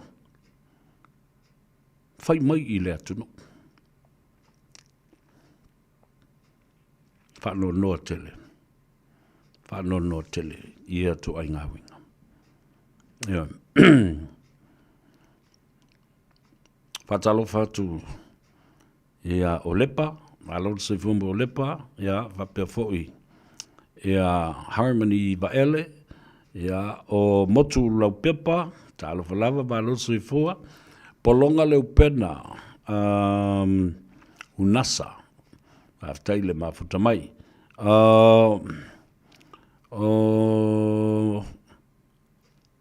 Matala tufunga, Suisala. Ya mea e whapipi i whakasi umoe ngō o le whaavā inga le mea iloa. Ia esele ngō amale singo. Ari polonga reu pena. Ma lor se fuamanduia. O Striker 1095. Ya ma lor le se fuamanduia. Ona o mai lea. O lau talanoa. Ma le whaasua. I le mea nei tupu samo. Le whaamasinonga le na whaatino nei le taia o le tau le se fulu. Sa utala noa atu wai i a te oe. Ma le mamalu o le atunu u. I nai aso e lua o tona i atu. I le aso lua. Na sau oi la u vea ma au maile mea o le pepa.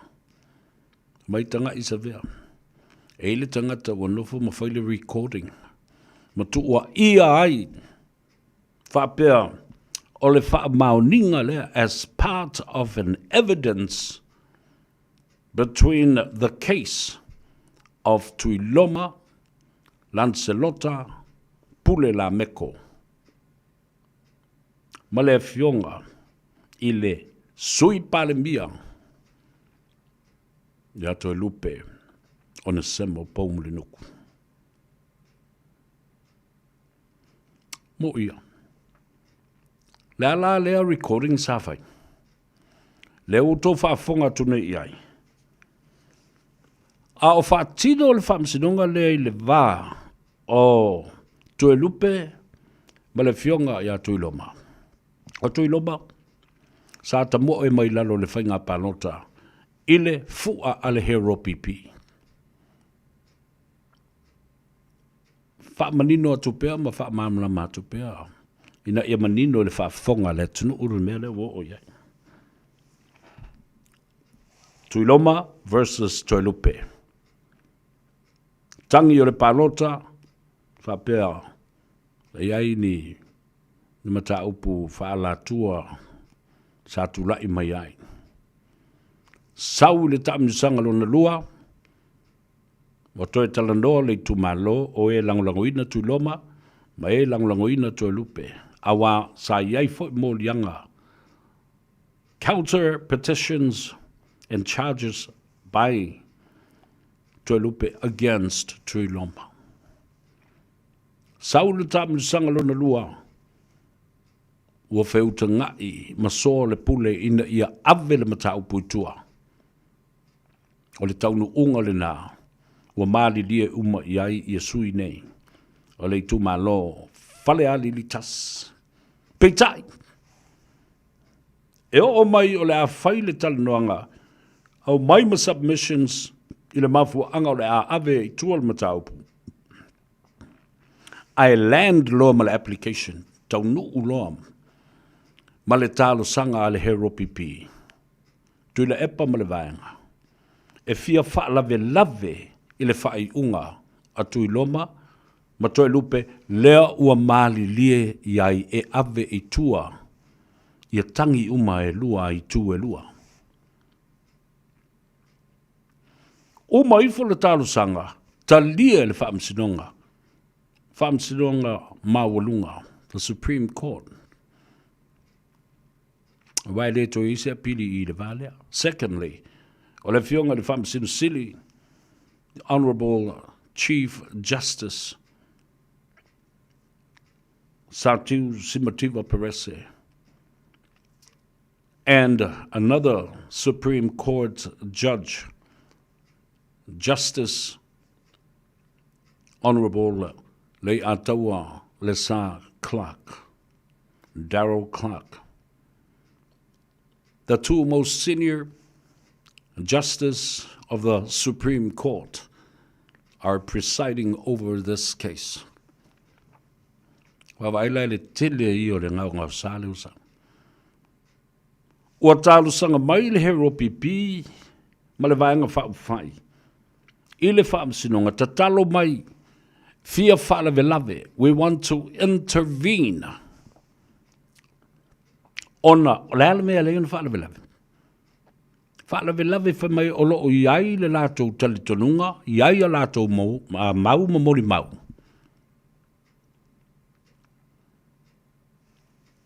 E iai soli tu la fono na tula I mai. A o lea o le a ave I tua. Ma wha molo au watu le wha msinonga lea. Ma le mata upu le vau tui loma ma toi lupe. Ia, tu lei mai loa ma le moli mau. A le hero pipi, ta uai le tō whai ana mula ulu leota, sami leota. O a me ia moli mau ai, pe ana saulau. Lau vea matau mai, wha mai o le mele recording, audio recordings o talanoanga I le vā. O le sa tau vā ai le imanuia. Ma le o lea ua tu lei mai nei e avea o le intervener. Ai whalonga le uwha Britania, intervene. O lana winga, mo sau e whaala velave, sau e kolosi. Oso mai I le valea. Whaala velave. Pese matau bufulele e le uwha Britania ta o se obstacle. Se me whaala vai le au wala fo le mawhaina e o pese pā, e ke laku e oso e lungu le pā. Whaala velave la na leu whai nei.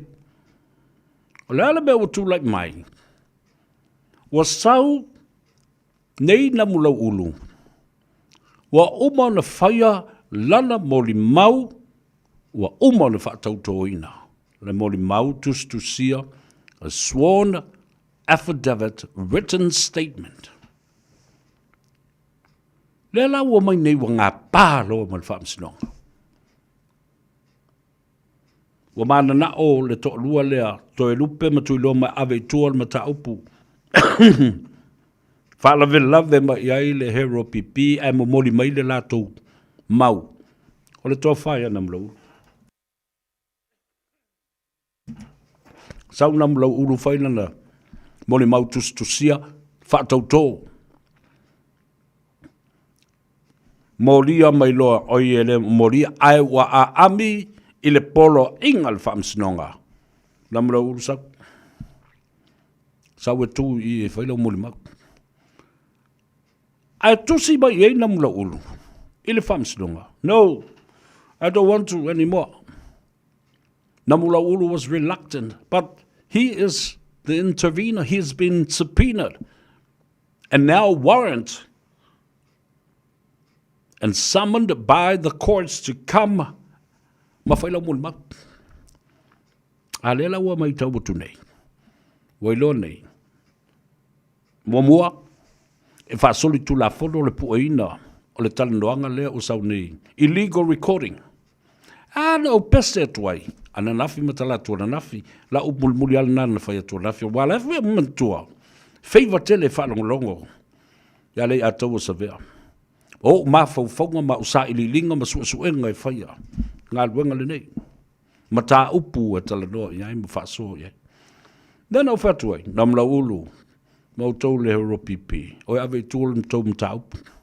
O mana o whai tau atua, atoa nafi. le private actor New Zealand, e base for iai tatou, tu la fono, o mea patino il tangata. And that recording was illegal and inadmissible in the court. It is the court's discretion to dismiss that as an evidence. Ai wala ngona mai, sau loa whewhelo nam lo ulu tulai. Whamai na, sorry, na, le fifoi mea. This is exactly the melu tup. Iau tau mana tua, le wau tia nei I le vālea. Le la wa susu nei, manatu. Ia le whaamsinonga. O le aila. Le aila. Wo mai o mai nei le hero pipi.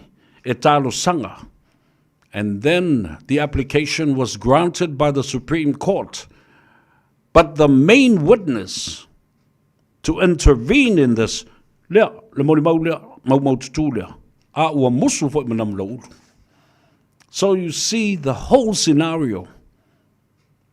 It gets complicated now. Lea ua tatu vavai nei ai.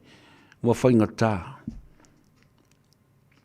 Ana ustai mai lava. Tu le epa ma le hero pipi la fautuanga na avatu le lua so tona I mana nafi. So esi. Le sto fe au. Tau te whaalave lave ai le mata upu. A sui o whale alili o le uso. Ta alo tama a uso. O sili atu o na manu le nofi le mu. Ma le tofi o le minsta. Le sui pa le mia. I to tonu o le tu malo. Ai tau mawhaitu la epa. E na nau atu le loto tui loma. Ia whata ua le vaianga wha whai. O le hero pipi. Nai lo o ta ngato le tu malo. E te le tua. E te le manuia. E le whaia. E le vaianga wha whai le tui loma. Se file mu peace and harmony of your district and your constituency. Na o lua lava mo le fionga I le tofi o lewa tūlai mai. I le nāla. Le ala wo o le itai au. Whawhunga le e. O le pueina fo o le audio le nā. I se talanoanga I se telefoni. Le na whapea o le iai ia. E whaima a upenga. A le Now, listen to this. This illegal recording, as it states in the Private Act, the Privacy Act of New Zealand, e matautia le mea la o lo tūlai mai ai.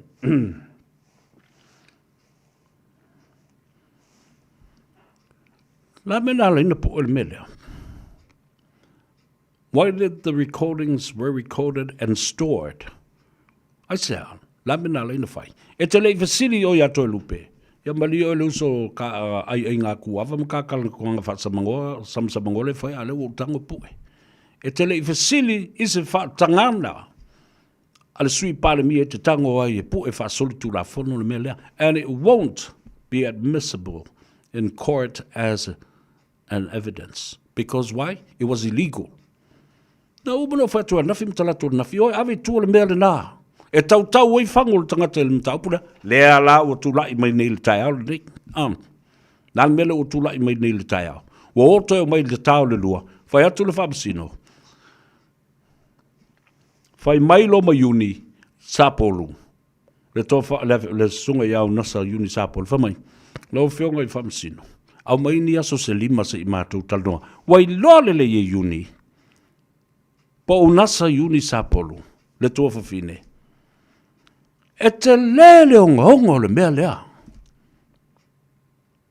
It will take 5 or more days to renegotiate le mata upu lea. A le sui palimia, ma le toa whai atu I longa. E tau e mawhangu o le tangata I le vale. Wa atu nei le hero pipi, e lango le mea lea o le atula ia nambula ulu e whai momoli mau as the intervener to this issue.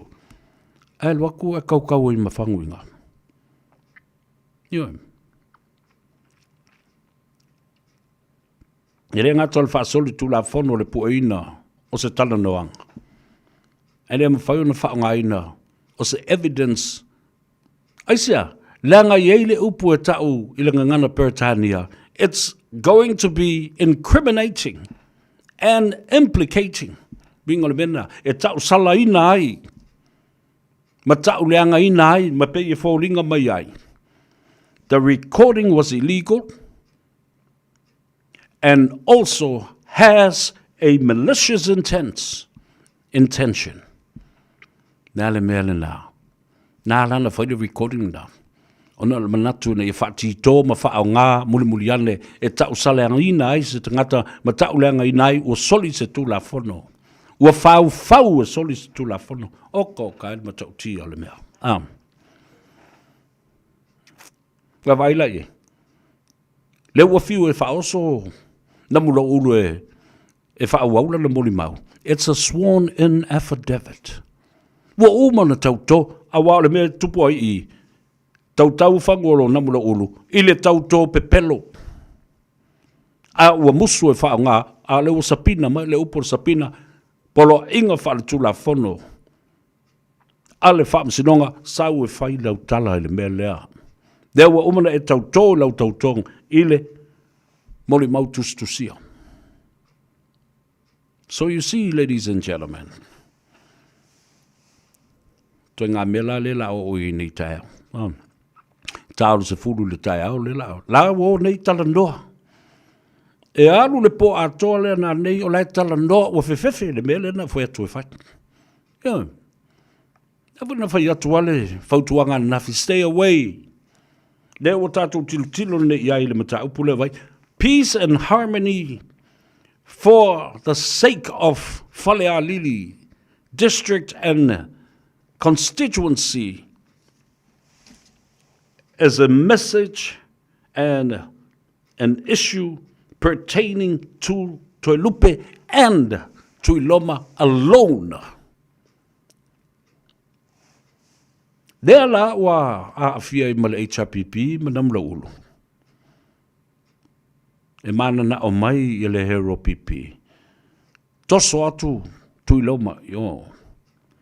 It's now peace and harmony of and for Falealili versus HRPP political parties' loyalty.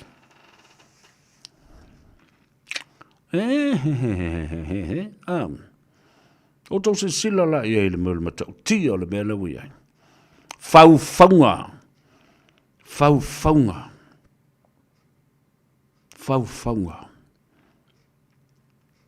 Wa fau lava. Wa vai atu, woi ka whiwhi. E ku ai le ulu al kangaka, i kau whango les kangaka, ai koko unko les kangaka. Tingang na whai atu. Whatatia ia mea le tumalo. Lala tau me whai. It will never change the outcome.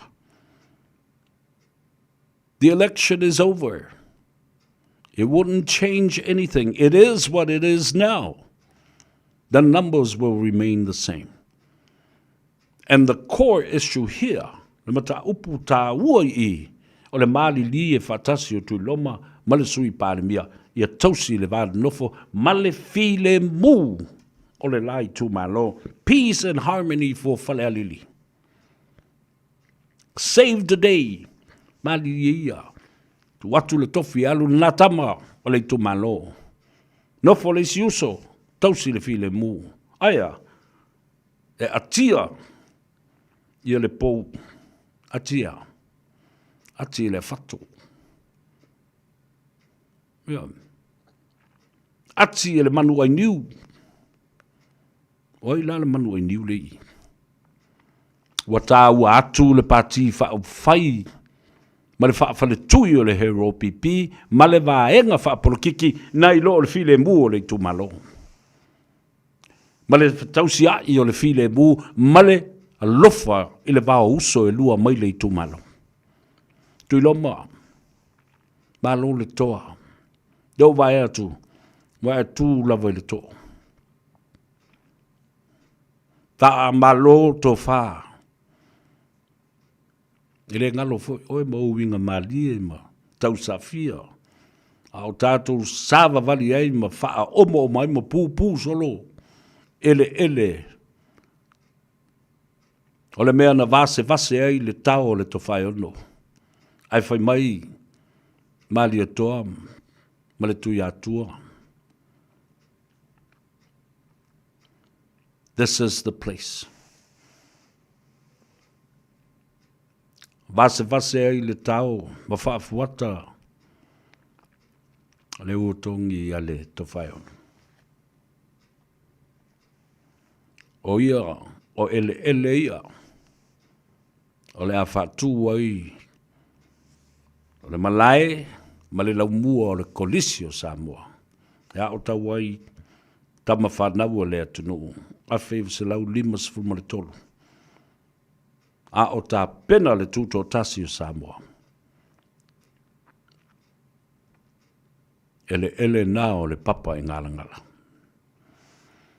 Tātou o vavai foi, ia, ma sa ili tātou tala i vai whanua i le ngana peritania lenga i tā ua tele mele na ua o ye i le asonafi. I le whawhi tā uli ua whaamau ni ai le soli tula fono a le sui komesina o leo le li o Javon Max Skimming ma ua whaatali nei o le a lauli unga i le aso sfuma le fitu a o le whail kirisimas o te sema. Whamalo le ngā rua i le pa i maulunga le tātou tunu New Zealand nei o whea lava le tafo le lalulangi ma lo le a lava pale ma le ono sai.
hours a day, 7 days a week. Radio Samoa streaming live on www.radiosamoa.co.nz.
làm em yêu vậy. Baby, baby, em nói từ đầu, baby can you say? Mai đi coi ngày, sau cái ngày nào thì nhà mình đóng con vậy. Nếu như một câu nói có thể khiến anh vui, sẽ suốt ngày luôn nói không ngừng để anh cười. Nếu em làm như thế trong em có hâm không? Đi điên lắm, đêm ngày vô nhà thương, đêm ngày vô nhà thương, đêm ngày vô nhà anh biết thương. Giây phút em gặp anh là em biết em si tình, tình tình tình tang tang tình, tang tình tình tình tang tang tang. Giây phút em gặp anh là em biết em si tình, tình tình tình toan toan tình mình tình tan tan tan tình.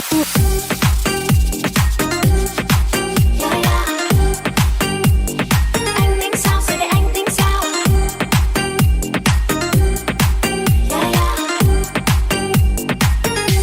Wait, wait, wait, wait.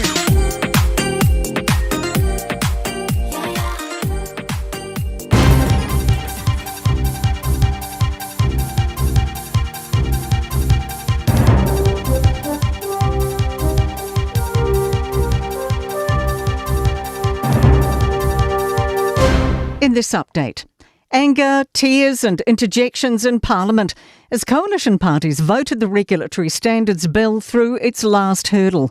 The legislation claims it'll guide regulation and reduce red tape, but has no reference to Te Tiriti or Waitangi.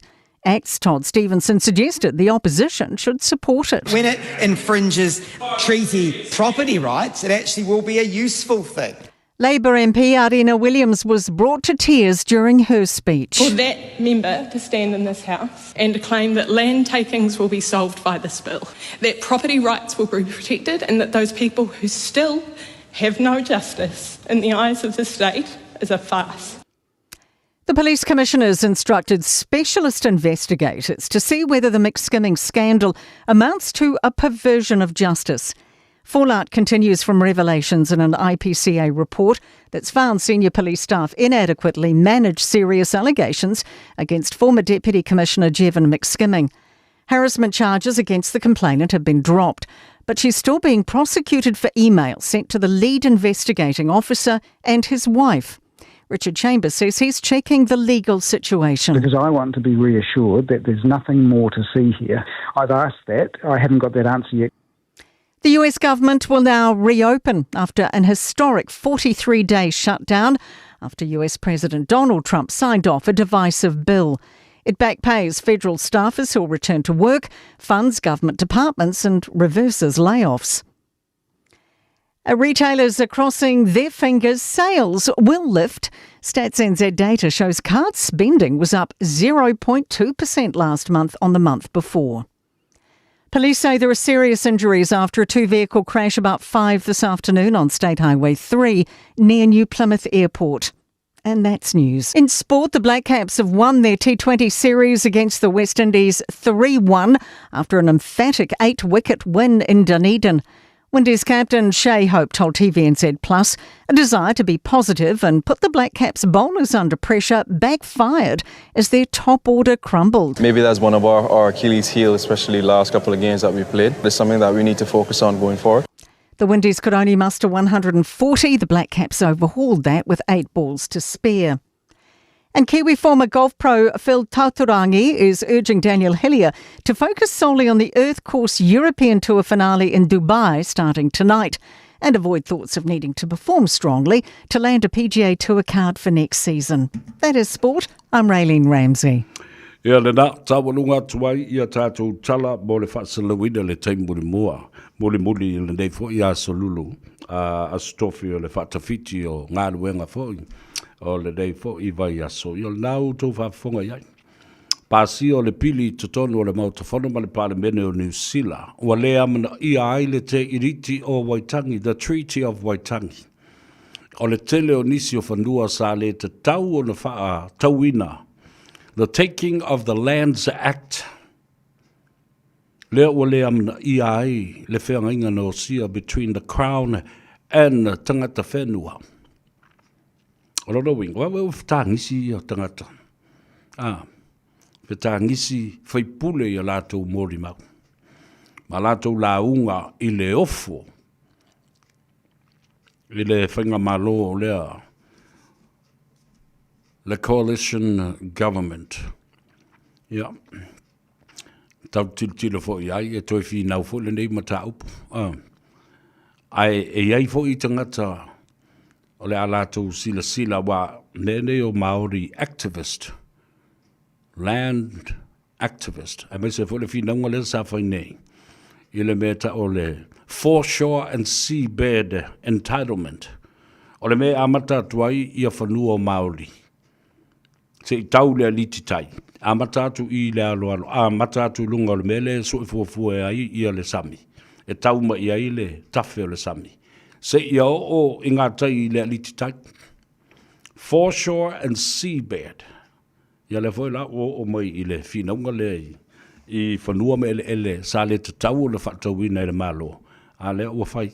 Wha au ngā iai le bea le na tātou vevesi nei fo I Samoa. Land Acquisition Act, pa o le Taking of Lands Act. Yo, na mafua le mele na. Ona, e o mai whainga malo, e le ini o latu whanua. A na whai leo le tūla whanua pe o le mele na whai Samoa. Ina ia mawhai ai o na ave wha le tūla whanua. I lalo le tūla whanua lea na whai a. E awa ia le malo whanua o nuu mafio anga mai tū malo. Male wha moe, a le toi wha ngā ina inisi o tau sanga I luma, toi wha whanua o nuu mafio anga mai tū malo. Le ala uto wawa ai le onga le mele utu lai mai I. A le mele na whai le malo. Wa umalisi wa le o toi wha ngā ina whanua. A wa wha tau le malo, ia eka matamai, whasi eka ma meo, afa eka makwata eka. Return the land to the people and the owner of the land. Talo fai, inai maoli manai tangata. Sa fina wina le Treaty of Waitangi. O Whamalanga, talo falava, watching you from Massey, West Auckland. Yeah, oilisi lea, talo fai. Malia, Rosa Piotuala.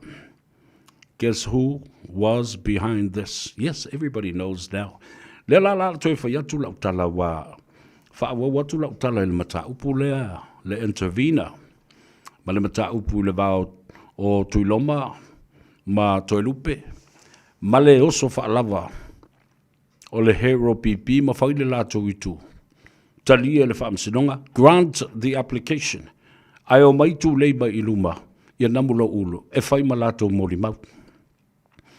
Mela le o ne iai. Ua whaate ia whai malo matumua Matthew Lemsio. Whapena fōi I le sunga ia Unasa, Unisapolo. Ua whaate ia. I le tūla I mai o namulau ulu. Ma watula na tusi. Toi tula I ma whape mai. Le ai, walava lea. I refuse or I do not want, reluctant to take part and even express his dialogue of his testimony. Wamusu. Na la mele utupu nei. De la watula ufautuanga lea tusa maltula fono. A whafonga mai he ropipi mautou walo iolo whaiele bele na. A uto walo lofa. Ya namula ulu. O olo le tai, o tala doda nei le pōle nei, o e withdraw a toa lava, le mata uputua. A watu te ilo nei le mea le ao o ya namula ulu. Pe a wha wau le intervene. O e wha le ao ngā le tau application le wa grant atu nei le malo. Walanga le wa sapina, umana sapina, to e whai male mea le na summoned. Samania. Le mea lale na e tu lai mai nei. I le tō wha, talo whai anam lo. Ia, wafo I le nā, le whai atu lava ai whai al nā mea. The bad malicious intention has now turned the arrow and the gun towards you and all of you, HRPP. Ia, mea lale na e tupu mai. A le tautau wai whangu namla ulu. Whaale tonu mā whaina, lona tofi whaipule. Aia, tali ele chapipi. O nei e awe tua pe au tō walolofa ia namlo ulu. Awa o le taimi lava e whamaoni ai. Ne moli mau pepelo ma le musu o namlo ulu melea. Kau whangu. Uman contempt of court, lea ua whamaoni e le whamsinonga. Toi avatu i o le parlemene, contempt of parliament, lea ua moria ma whamaunia. Le tau tō pepelo, pe a whai e le whaatino ina le mea lea. Le ala la le nā. Tula epa, ni moni, o tō uma, tasi ale tali i le mea lea. O e ave ato, tuo le tō mataupu. Pe au tō wala lofa ia namlo unu. E tau wai whangu i le mea lea. E whaalua lana sala. Sala i le parlemene. Sala i le court. Contempt of court and contempt of parliament. Ma tua lei mena. Nā no whamana tua tu whapena i a te o tō. I lea ia se mea se seo o tau talai, ma u le whaali atu e le tau nuu. Le anga fu e le anga le loto. Ma le anganga na whai ai. Malicious intent. Malicious intention. Conspiracy to commit and incriminate somebody and implicate somebody. Whauwhaunga ma le loto na manatu ina ia whaaleanga, ma whauwhau ai e whaaleanga stangata, ia tau salaina stangata, alal mele utupu. Wa toi li liu mai le tau ma au ia te oi, ia te utopu. Na pāu ale nao le tali le wa whaiatu nei. Tāle se fulu tae hawa o tau tutu loe lunga. Cancel atoa le pisingisi lia. Ta whiwhi talo whai o ailea. O tole whoa vili, alol sui fumanuia, watching you severe from Melbourne, Australia. Ropeta, Pele, Masina, o tātupu apineru, tālofa bālol sui fumanuia. Whaamalanga, ia whapewhoi ia vele talaola, tālofa lava bālol sui fumanuia. Ia, sa olei. Polea malea. E tā ua tele, whalea lili malei tu malo, whaftai tui loma, malo foi on sai lau fionga i le sui pandemia. O ulua whaia se whaatai ta inga le lei, ta anofo file mua ili tātui tu malo. Le fau talano atu le si, matai whalea lili le talano atu. Savea, o lau so li i o le alo li i lo peito ma le ifi ma le tapu sa tele. Hawhitai manatu i o tātou ainga ma le tumalo. E ma mafa fo i le toto na i lo le vai. Le tumalo e fai i ai le upu ma le pese. Ta fia fale a lilifua. Le tu malo le manu Samoa. Le manu o le tua sivi e whangota i tai elua. Tui loma e le tau tau whailo. Malo le toa, malo fo i alofa. Malo le whaata mari. Toi lupe nei. Au, oi, atai au. E vai lai le mālosi. O le toi ina o tu le epa, ma le hero pipi, ma le tatai o langona ina ia avea o sei tu. Le la ua grant the application accepted by the courts to be part. To intervene. Whaalave lave. Ile mata upu auso. Malola a inga. De lai tu malo. Ya, tatu talia lupe o maunu le so tau. A o le mea matautia le nao le au o iai. A tu lei pea. A fonga na mula ulu. Nea ngau lewa umana eli le pū o le mea lea. O toi tanu wha le pū.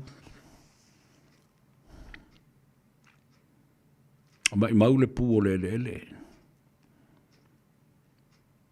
Awa lela tu lei o e.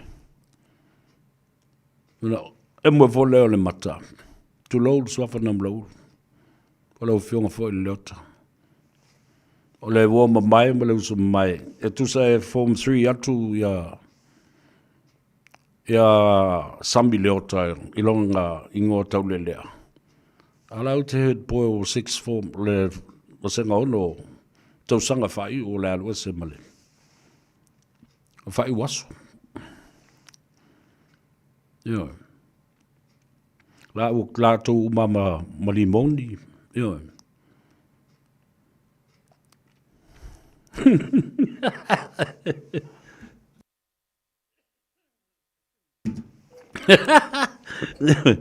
Talo fai.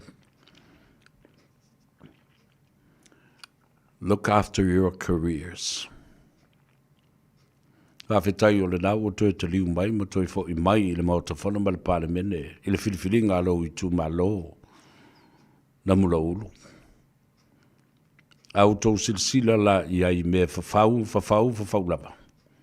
A leo le a toi tau tau i whangu o e tai au. Pau a leo le mea, ma le vai fo e whai. Withdraw the whole case and complaint and the petition.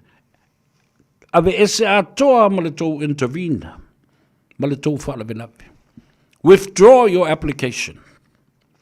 Tell the courts, I'm sorry, it's done, we're done, we don't want to have anything to do with Tuiloma. With Tuiloma and Deputy Prime Minister. You know, that's all you can do. Kua ka kala le leilo miki afu mo lo kingo e kua if po le lei mai fa mole fa mangalo mai matou la matou so sola matou te le toi fa le lave ile unga tu lo mamba mal sui par mia wala melna ye e fa mas yas tangata e fa mata ngata na la ofertu ai auto walo lofa hero pipi anam lo ulo. Ja. Oe ave a toa ai tūle mata upu. Fa sao nam lo ulu. O lea fa to ato e fo i mai le mauta walo nei tu malo. Ioe. Auto walo lofa la iai. Ele te lenga nam lo ulu. Fa sao nam lo ulu. Remove and withdraw your application as an intervener in this matter. Awa a whai e lava. Iano tu si sila le talo whai i le tu malom le latu tofi.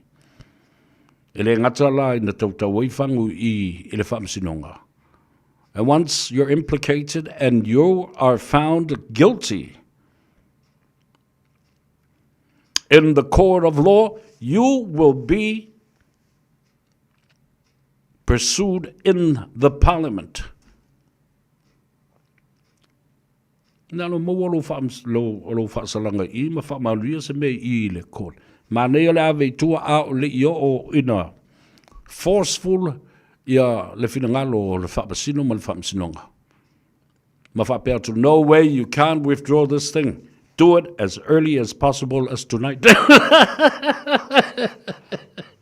Ako ko vidi don whaamasingo whaamole. Ioe. Lewa umana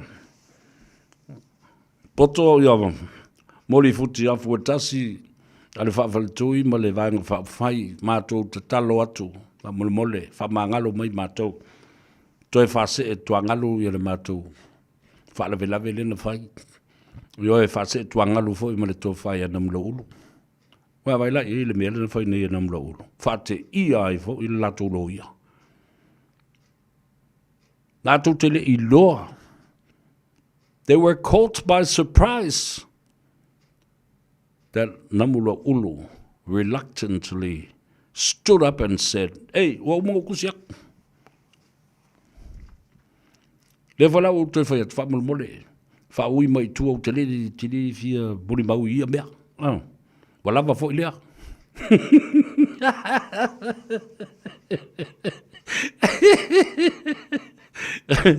I would laugh if I was ever there in court and watching and listening and observing everything that will be said, was said today and what will be said tomorrow.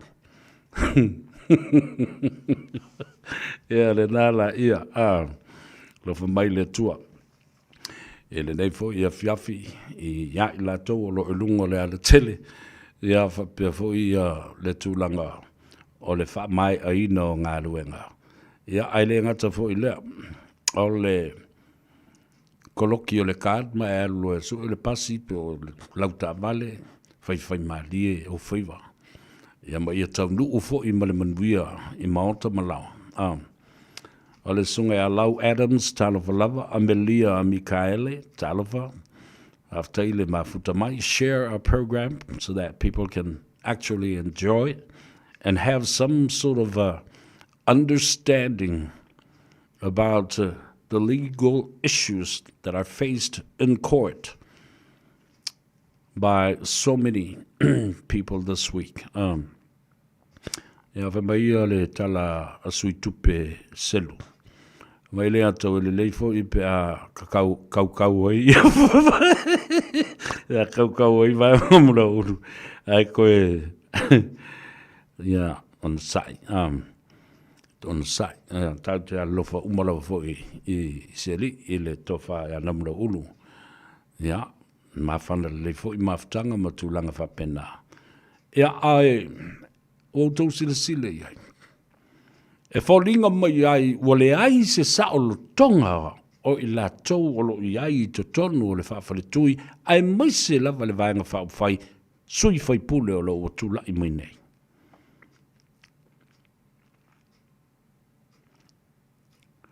Patalo fatu ia tilo mai, silipi to le fua kaleti, o po kalati talo falava. Whamai wo o mai lava le taimi o le atua. Ioe, o ia ue.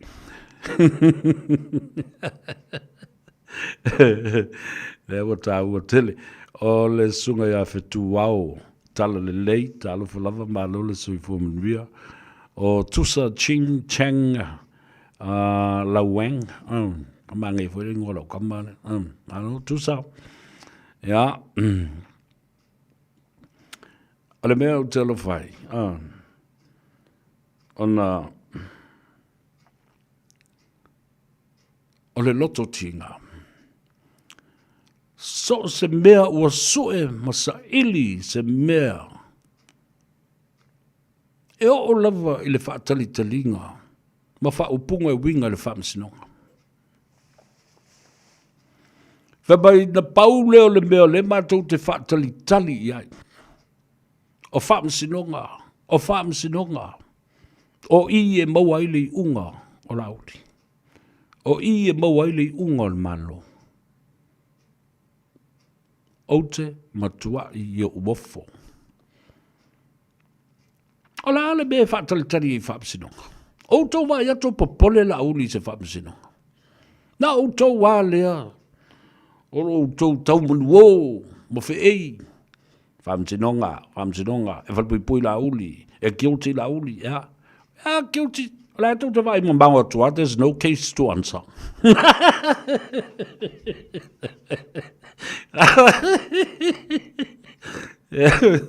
Sorry, ik heb een korf, ja. Oute van ja. Maar wij me vervouwen maar nofo me fatalitali. Wo to leo sui te tai o lo to I tu. Ma le tō vaenga whai, ai ko wha katikari fua I de whai unga al whamsinonga e whai alau. Ana o whet. Whatalitali to the no case to answer. Yeah, le na. Ai o tō tai au. E oe matua to o tuturi, mawhai I le whaamsinonga, ai maise. Two of the big guns in terms of judiciary. The Chief Justice Atu Simativa Parisi, and one of the most senior Justice of the High Court and the Supreme Court, Justice Lei Atawalasa, Darrell Clark. O big guns me ia tole tau te whengai. Ala wa whela no tau whia lea mea whapene. Matua mapata ngā ma whatau whaatele le me o iei ma whauwhaunga tangata. Whamai ia aloma mano. Whatalo whatu savea from Napier, Hooks Bay, talo whai. Ia walo. Walo le sui fumuia. Ia whapea fo I lave whaamu. Po lave whaamau. Ta'alise, ta'alofa lava malo le soifua mania, whamai. Alo soifua le ataua, talo whai, whatasina ai le tātou tu malo e pele, I loto. O au o le matai sa le lua, whale a lili. Tupu le vevesi o le ālai fua, io sa o le lei ale mea lena. Kupu le vevesi o le ālai fua. O lai tā alo tama vevesi tama whaale lei e tama lo lava. Tulou o taulangi mamamalu, fasino le tuiloma, papea fo I le toilupe. Amelia, talo lava, vai maanga yo ke le o le fambo Amelia le amai. Tuna mafono le leua, talo lava malo le soifomdia faftai, lua tapu Bradford. Patalo fatu watching you from Las Vegas, Seville. Yeah, talo lava malo faftaile mafutamai tufal tato polkalame. Share a program and leave me a comment. I love reading your comments. Yeah, mafaftaia tuifo ile mafutamai ile tato polkalame ole neia so tofi ole fatafiti ole tele o ngā luenga mal neiva yaso femai. Manuia lau fionga le ataua malo fo ile soifua malangi ma. Ya, o Vauliko, Yese, o tua solo, tu solo talo falava, taile mafuta maili, ya Vauliko, ya, fape fo I loa fenunuti, ya Amelia, sa oleleia. Ko ke fiua ko so solo ma ko kala pepelo e mau olelei o tau. A lea la, le o tātou tau nuu mai wa toi lua whaamsinonga I olo toi nei. Ia tālu si le aso tai au. Nere whaktu, o rea ia valea. Tau te atu ma o tau wa ia tau. O le mea le nai pule I o tau. Ai e o atu. E fo le mea walai o na musu ia. Musu ia namlo ulu la tau e whaau au lana moni wak. Nathan Mayava, talo falava malo le seifo manria, ia, le na, le vau polo yelu, unga po, alo le seifo manria. Ia, o leo ua hafi mai whanua le tātou porkalame le ne aso. Hafi tai atu le whaafonga tāpua I mai le atunu. Wautou silsila iai. O manu malo le lofa, manu malo le manatu le tu malo. Ya, o le whainga la le mana o itu lepa. Tia I tau tu malo. Iau tau whatua tua mai ma wha mua mua. Le vaenga wha whai o le hero pipi. Tatia. Tau whiutanga inga. Because that's exactly the message here. Talu sia awane tupu I nisi. I tu malo. Wha mua lo I tu malo. Ele o lau vaenga wha uwhain. Whatalo whatu lau fionga fonti, le uso pele, fonti au loa, le turisi Samoa. Ia, alo le on sai. Ia, la ua wai whafonga mai. Ia lea ua maua I fo I ima. Tau I mawhangu lau ri I le matau. Alo foi le on sai waftai ile whatotoa, ile tau longo foi, ile pola kalambe matango fie, le turisi Samoa, mai Brisbane I Ausetalia. Ia, whamangalo se leo le o unu nei, tātou whiloa i le tāwalunga, o le ngā Gagaifo Faiva i le aso tai au. Ia, whapea fo i ona te tai atu iai, le malosi ma le soifua lau le lei o le atunu, le au whinga luanga tutofi a le atua, ia meise le tātou pālemia, ia moa lona soifua, ia, whapea nā fo i le whaletua, ne no whaalo ma le ai ngā li. Ma malu o Samoa i tawhai fi o le laluranga. Ia, anga le lei atu fo i le atua. E ngata i lau fionga fonti au loa, le turisi Samoa ma le porkalame mātango fia. Entertainment. Entertaining as well. Ia wapea fo i le uso. Le fasa le valea e tau no o le na usu i le lupe wha le. Le sunga e atu i le epa. Wha awhitai sua lio. Ia, malau tofu i au whainga luenga. Malo, ia, kau langa ma le tutua. Ia, wapea nā fo i le tofu whai le vai malai. Siata ma le sunga e le ataua. Manfui. Lato umalawa lo tau ma whai mo mori le samali.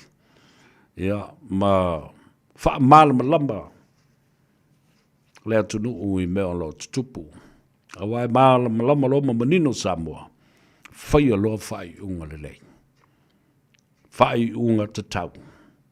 Ia, ale tala le nā ma le nganga wha. Loalo, tua o tau i le pese le i atau o sevea. Le usoe sawia.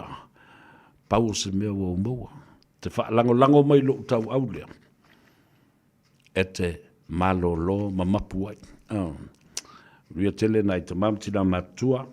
Tātou whiloa i le aso tai au. Ria te fōi a le tau no watu i lunga le ala tele. Whai mali, e leo le leile tala o le tau i a tātou i nei. Ia, ai le sausawa, whaatulanga ina i lunga le awala. Tu ulu meo le mimi kānga tā ua e le to ina fo leo. O patele, ia, e le ngata fo i le nā. O le meo le, walawa le vale tasi lunga le awala. E lua lope kolu vale, ia le ngā atoa leo le mea. O tala nā e winga yo tātou tangata i le nei aso. Those are the stories of our people today. Alofa mo oe, ria tele o tātou uso matua whaafine ma pa angai lunga o le tātou YouTube channel, ia whapea fo le tātou Facebook page. I hope that you are going to share it, leave a comment, and even subscribe to it. Take care. Safe wa mai manria.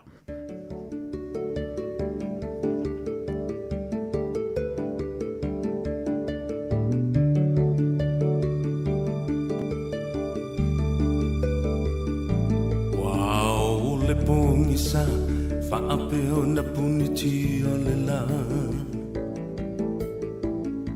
Wau le langi o le timu fo i e le muta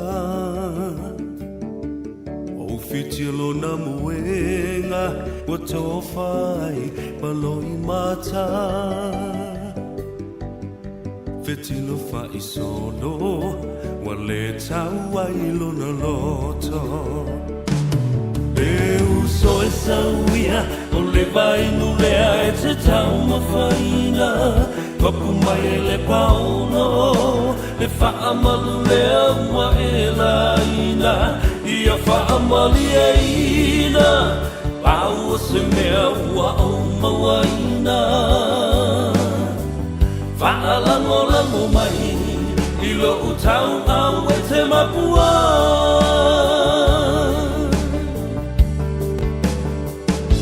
Lango na le fia ai Se fulu se nese i whaalawai A o se ato whangu Pela vai o se papa mafu Amu i ala salo Wa file mu na masa no sano Se ia lo fa mai O lo uola wale mawhai Eu so e sauia O le vai nulea e te tau mawhaina Papu mai e le pauno Le whaamalu lea ua e laina Ia whaamali e ina Pau se mea ua o mawaina Whaalango mai I lo utau au e te mapua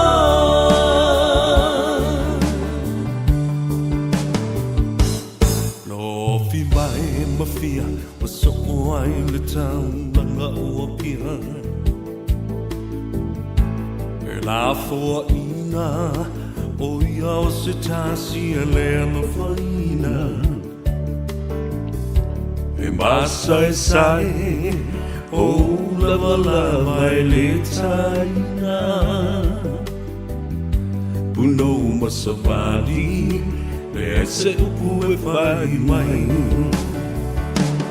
Le uso e sauia O le vai nulea e te tau mawhaina Papu mai le paono Le whaamalu lea ua e laina Ia whaamali e ina Pau se mea ua o mawaina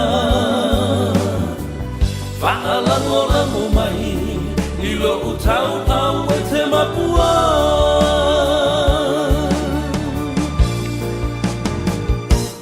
Le uso e sauia O le vai nulea e te tau mawhaina Mapu mai e le paono Le whaamalu lea ua e laina Ia whaamali e ina Pau se mea ua o mawaina Whaalango mai I lo utau au e te mapua Whaalango mai I lo utau au e te mapua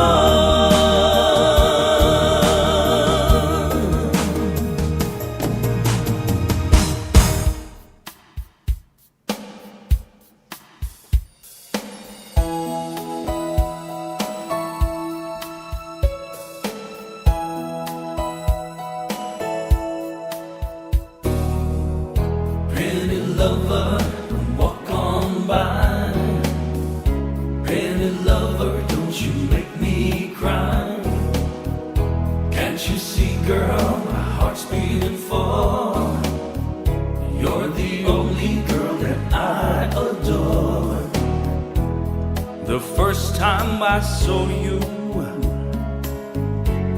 Oh, you look so fine And I had a feeling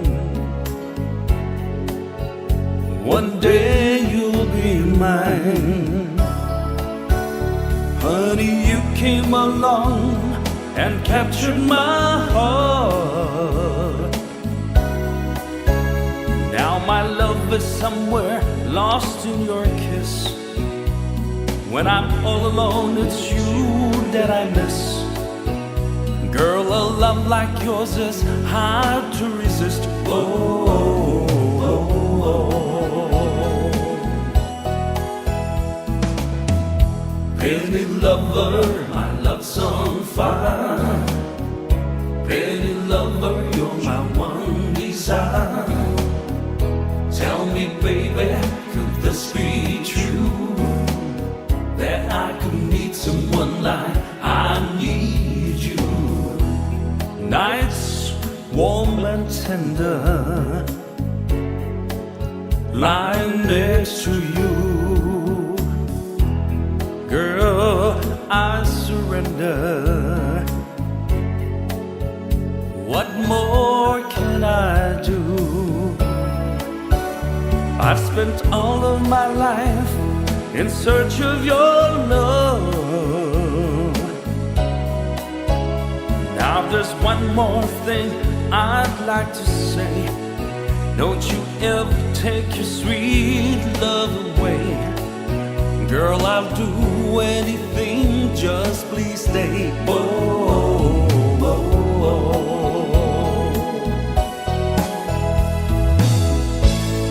I don't understand it. Oh, what's coming over me? But I'm not gonna worry, no, not anymore. 'Cause when a man's in love, he's only got